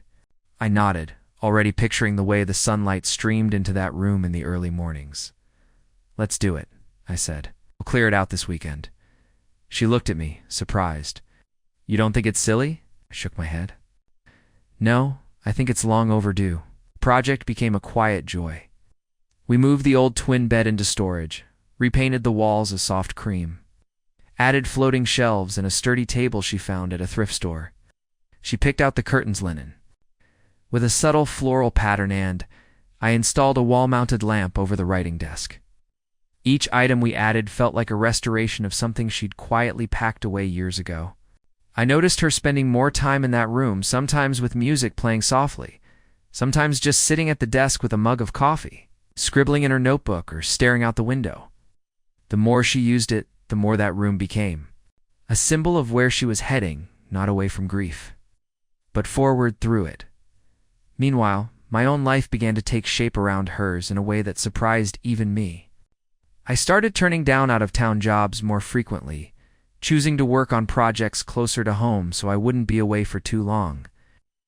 I bought a small second-hand desk to place in her living room corner where I could manage my invoices and calls while she wrote nearby. We found ourselves cooking together almost every evening, her trying new vegetarian recipes, me insisting on adding garlic to everything, both of us laughing at how terrible we were at cleaning as we went. It was messy and real and wonderful. One night, we hosted a small dinner for some of Naomi's neighbors, something she hadn't done in years. There was wine and lasagna in mismatched plates, and at one point during the night, I caught her in the kitchen, wiping her hands on a dish towel, smiling as she watched everyone laugh in the living room. You okay? I asked, sliding up beside her. She nodded. I forgot what this felt like, having a home full of people, and not feeling like I need to retreat. I wrapped my arm around her waist, and she leaned into me. It's not just the house, she whispered. It's me. I feel like I'm back in my own skin again. A few days after that dinner, something shifted. It's not in a disruptive way, but in the quiet certainty of a decision made. We were brushing our teeth, both half asleep, standing side by side at the bathroom sink, when she looked at me through the mirror and said, You know, it doesn't make much sense for you to keep driving back and forth every week. I paused, toothbrushed halfway to my mouth. She rinsed, wiped her face with a towel, and turned to face me. You're here more than you're not, and I want you here, always. It wasn't a proposal, it was something deeper. A folding in, offering. I spit out the toothpaste and said, I thought you'd never ask. She laughed, and just like that, we began the process of making room for permanence. It wasn't dramatic. I moved some clothes into her closet, brought my tools to the basement, forwarded my mail. She cleared a drawer in her nightstand, left space for my books on the shelf, even started calling it our place without a trace of irony. It felt seamless, natural, like the culmination of everything. We had been quietly building from the moment I'd first stepped into her kitchen and asked where the leak was coming from. And then, as life often does when things begin to settle, it threw us a small curveball, not devastating, but a reminder that even joy needs tending. Naomi got sick. Not dangerously so, just a persistent flu that clung to her for over a week. She was weak, feverish, and frustrated. She hated being helpless, hated needing care. But I stayed. I brought her soup, changed the sheets, held her hair when she got sick. I read aloud to her at night and rubbed her back when the coughing kept her up. One night, bleary-eyed and wrapped in blankets, she whispered, "I hate this."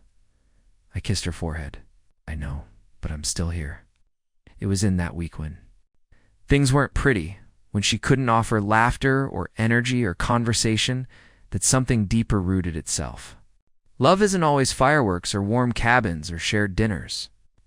Sometimes it's the sound of someone brushing your hair back and refilling your water glass at 3 a.m. sometimes. God, it's simply staying. She got better, slowly. And when she did, she cried not from the sickness, but from what it meant that someone had stayed through it. "I never let anyone see me like that," she said. "Not even Olivia. I was always the strong one, the capable one." I held her tightly. "You're still strong. Letting someone help doesn't make you less, it makes you whole." The winter deepened, but our home only grew warmer. As the holidays approached, Naomi asked me if I'd help her put up decorations. "I haven't done it since Olivia," she said. "But this year, it feels right." We hung garlands, lit candles, and even bought a small tree. She found an old box of ornaments tucked in the attic, and as we opened them, one by one, she shared the memories behind each. There were tears, of course, but there was laughter too. By the time we placed the last ornament on the tree, the living room glowed not just with lights, but with memory, love, and the promise of all the days still ahead. There was something about the quiet after the holidays that always felt like truth. The decorations were still up. The scent of pine lingered in the corners of the house, and the snow outside fell heavier now, less decorative and more commanding. January had a way of peeling everything back. No more excuses to stay busy. More events to prepare for? Just the stillness of days that stretched out like blank pages. For Naomi and me, this season became something sacred. It wasn't romantic in the obvious sense, no champagne dinners or grand declarations, but in the smallness of it. The repetition, the knowing glances across mugs of coffee. There was something deeply tender that rooted itself into the foundation. Of who we were becoming, Naomi had taken to rising early again. Often before sunrise, padding into her little studio in a sweater 3 sizes too big. Lighting the candle near her desk and just being, sometimes writing, sometimes just sitting. I never asked her what came out of those hours because she didn't offer, and I knew better than to press. I could see the difference. She moved through the day more gently, her words less cautious, her silences more peaceful. It was like watching someone who'd finally remembered who they used to be before the world told them they had to be someone else. One morning, as I came into the kitchen, rubbing sleep from my eyes, I found a note on the counter written in her soft cursive. It simply said, "Take me somewhere quiet today." I smiled, folded the note, and tucked it into my jacket pocket. A few hours later, with thermoses of tea and a bag of blankets, I drove us to a hill just outside of town where the snow sat thick and untouched. The sun was low, but golden, casting that winter light that made even the barest trees look like sculpture. We didn't speak much, just laid the blankets down, wrapped ourselves in layers, and watched the sky change color. Naomi leaned her head on my shoulder and let out a breath that sounded like gratitude. "This is the first winter in 10 years that hasn't hurt," she said quietly, eyes still on the horizon. "I think I was waiting for the pain, for the other shoe to drop. But all that's come is stillness. In you. I didn't respond. I just held her hand tighter and kissed the top of her head. Some moments don't need answers, just presence. That evening, as we sat by the fireplace, Naomi pulled out an old scrapbook she'd once told me she couldn't bear to open. It was Olivia's. She had made it during her teenage years, filled with photos, dried flowers, doodles in the corners of pages, little pieces of poems clipped from magazines. Naomi flipped through it slowly, her fingers trembling not with fear, but with reverence. I think it's time I stop being afraid of her memory, she said. I don't want to forget. But I also don't want it to keep me from living. Sat with that book for hours. She told me stories about Olivia's laugh, her stubborn streak, how she used to sing Ofka in the shower. And when Naomi cried, I didn't try to stop her. I just sat there, shoulder to shoulder, letting her lean into the ache and the warmth all at once. Grief doesn't disappear, just changes shape. That night, I saw how hers had softened. In that softness, there was space for new joy. A few days later, as we were walking back from the market, Naomi stopped me outside her house. The snow crunched beneath our boots and our breath rose in visible clouds. She looked at me with an expression I couldn't read, part nervous, part certain. I want to show you something, she said, and led me inside.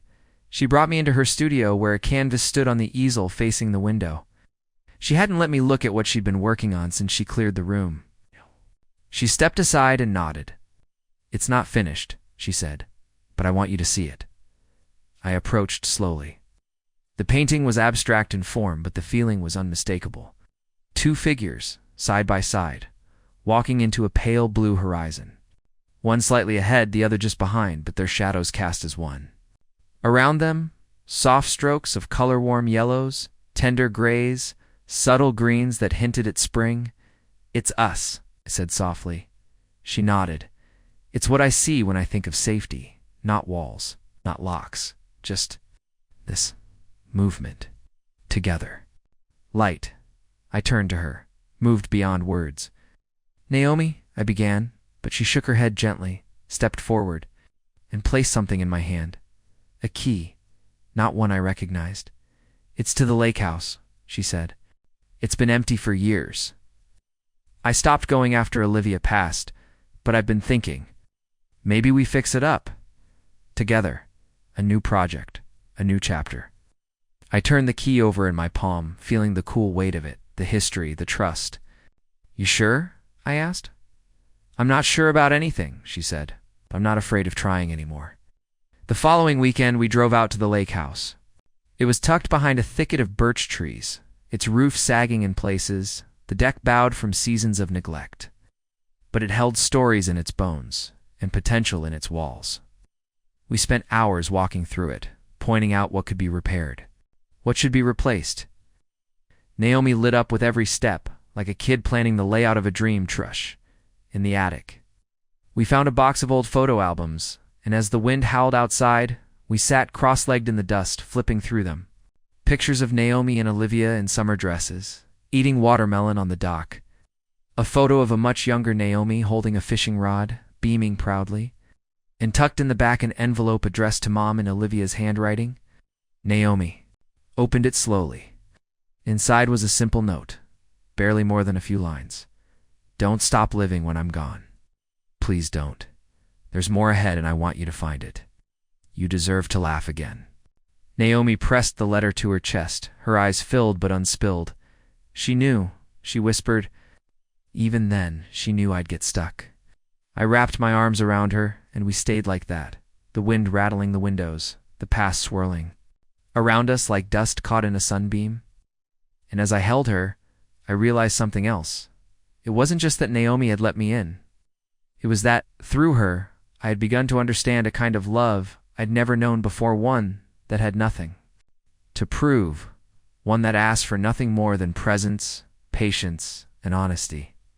She looked up at me, brushing a lock of hair behind her ear. I think I'm ready to say it, she said softly. Say what? I asked, heart beginning to thrum. That I love you, she said, her voice steady. Not because I'm afraid of losing you, but because I've found myself again. And I Want you in that life? I smiled, a breath caught in my chest. I love you too, Naomi, for all that you were, and for all that you are. The snow fell outside, slow and deliberate, like time itself had paused to watch this moment. And somewhere in that old, creaking house, love quiet, brave, enduring, came home to stay. Spring arrived the way it always does in the Midwest, not all at once, but in slow, cautious bursts. The snow melted in patches, revealing the weary soil beneath. Bare branches gave way to soft buds, and little by little, warmth returned to the air. Naomi and I stood on the deck of the lake house, coffee mugs in hand, wrapped in light jackets. As the morning sun cut through the mist that lingered over the water, it's a house that had once been frozen in time, a shrine to what had been. Now it was becoming something else entirely, a place of purpose, of peace, of continuation. We had spent the last 2 months steadily working on it, room by room, not to restore it to what it once was, but to reimagine it for the life we were. Creating the attic had been cleared and turned into a reading nook. The kitchen, once outdated and dim, was now full of light, open shelving, and the scent of fresh herbs Naomi had started growing in little pots by the window. Every nail we hammered, every wall we painted, was an act of healing, not just for her, but for me too. We were building more than a retreat. We were building a second chance. Sometimes Olivia's name still came up, not with the ache it once carried, but with a kind of reverence reserved for those who shaped you in ways the world can't undo. Naomi had begun writing more about her poems, essays, fragments of conversations she remembered. She told me she wanted to publish a small book, something for other mothers who had lost children too young. Not a how-to, she said. There's no guide for this kind of grief. But maybe if I write it down, someone else will feel less alone. I encouraged her at every turn, helped edit, formatted the pages late at night when she'd doze off, beside me with her laptop still open. It wasn't just therapy, it was testimony. It was proof that beauty could rise from the ruins. My own life took on a quieter rhythm, one that surprised even me. I no longer chased the biggest jobs or highest-paying contracts. I found more fulfillment in the small things, fixing leaky roofs for neighbors, teaching a local workshop on basic home repairs, even volunteering at a nearby youth shelter where some of the teens had never held a wrench before. Naomi came with me once, bringing baked goods and quiet encouragement. The kids adored her. One boy, maybe 15, had asked if she was my wife. She smiled and said, "Not yet. But it doesn't really matter. We'd belong to each other either way." And that's the thing, marriage never became a checklist item for us. We talked about it, of course. We talked about what it would look like, whether it needed to happen at all. "I've already promised you everything," she once said, hands in mine beneath the stars on the lake house dock. "A dress and papers won't change that," I agreed. But one day, while out on a walk in town, we passed a tiny jewelry shop, and she paused at the window. I followed her gaze. Simple ring. Nothing flashy, just silver, and a small blue stone. She didn't say anything. Neither did I, but the next week, it was hers. We never had a big ceremony. One morning, standing barefoot in the living room with the sun streaming through the windows and coffee brewing in the background, I asked her if she wanted to make it official. She laughed, kissed me, and said, "Right, here's just fine." So we did it ourselves, just the two of us, a couple of handwritten vows, and a promise said aloud with eyes locked and hearts open. No guests, no fanfare. Just love, raw and real, and utterly ours. The seasons rolled on. Naomi's book was published in the fall, self-published, modestly circulated, but it reached people. Letters began to arrive from women across the country, women who'd also lost children, who had sat with similar silences and cried the same kind of tears. Naomi read every single letter, responded to most, cried over some, and slowly she became something more than a woman grieving. She became a beacon, a lighthouse for others navigating the storm. As for me, I found a piece I didn't know I was missing. For years, I had moved from house to house, job to job, avoiding permanence, avoiding pain. But here, with Naomi, I had not only found home, I had found meaning. Not in grand gestures, but in the everyday. Making breakfast together. Fixing the squeaky floorboard by her studio door, watching documentaries on rainy afternoons. Dancing slowly to old records in the kitchen when the power flickered. One crisp October afternoon, we hosted a small gathering at the lake house. Just a few neighbors, some of Naomi's new writer friends, and a couple of the teens I'd mentored. There was cider, laughter, and the smell of cinnamon in the air. Naomi stood by my side, one arm looped through mine, and as the sun set over the water, she looked around and whispered, "This is the life I thought I'd never get to have." Later that night, as we sat on the dock wrapped in blankets, she leaned her head against my shoulder and asked, "Do you remember the day you fixed my kitchen sink?" I smiled. Hard to forget. You looked at me like I'd just saved your entire house. "You did more than that," she said. That day was the first time in years I felt safe. And every day since, you've shown me what it means to feel that way, not just in moments, but always. I kissed the top of her head, my heart full. "You saved me too, Naomi. You gave my wandering life a place to rest." The stars shimmered above us, quiet and endless. And in that moment, I knew we were no longer survivors of our pasts. We were builders of something beautiful. Architects of a shared future born, not of desperation, but of choice. A deliberate, tender choice to love not despite the pain, but because of what it taught us. We stayed like that for a long time, no need for more words. Just the sound of the lake, the wind in the trees, and the knowledge that we had arrived. At an ending, but at a beginning. One neither of us could have imagined the day I first knocked on her door with a wrench in my hand. Up next, you've got 2 more standout stories right on your screen. If this one hit the mark, you won't want to pass these up. Just click and check them out.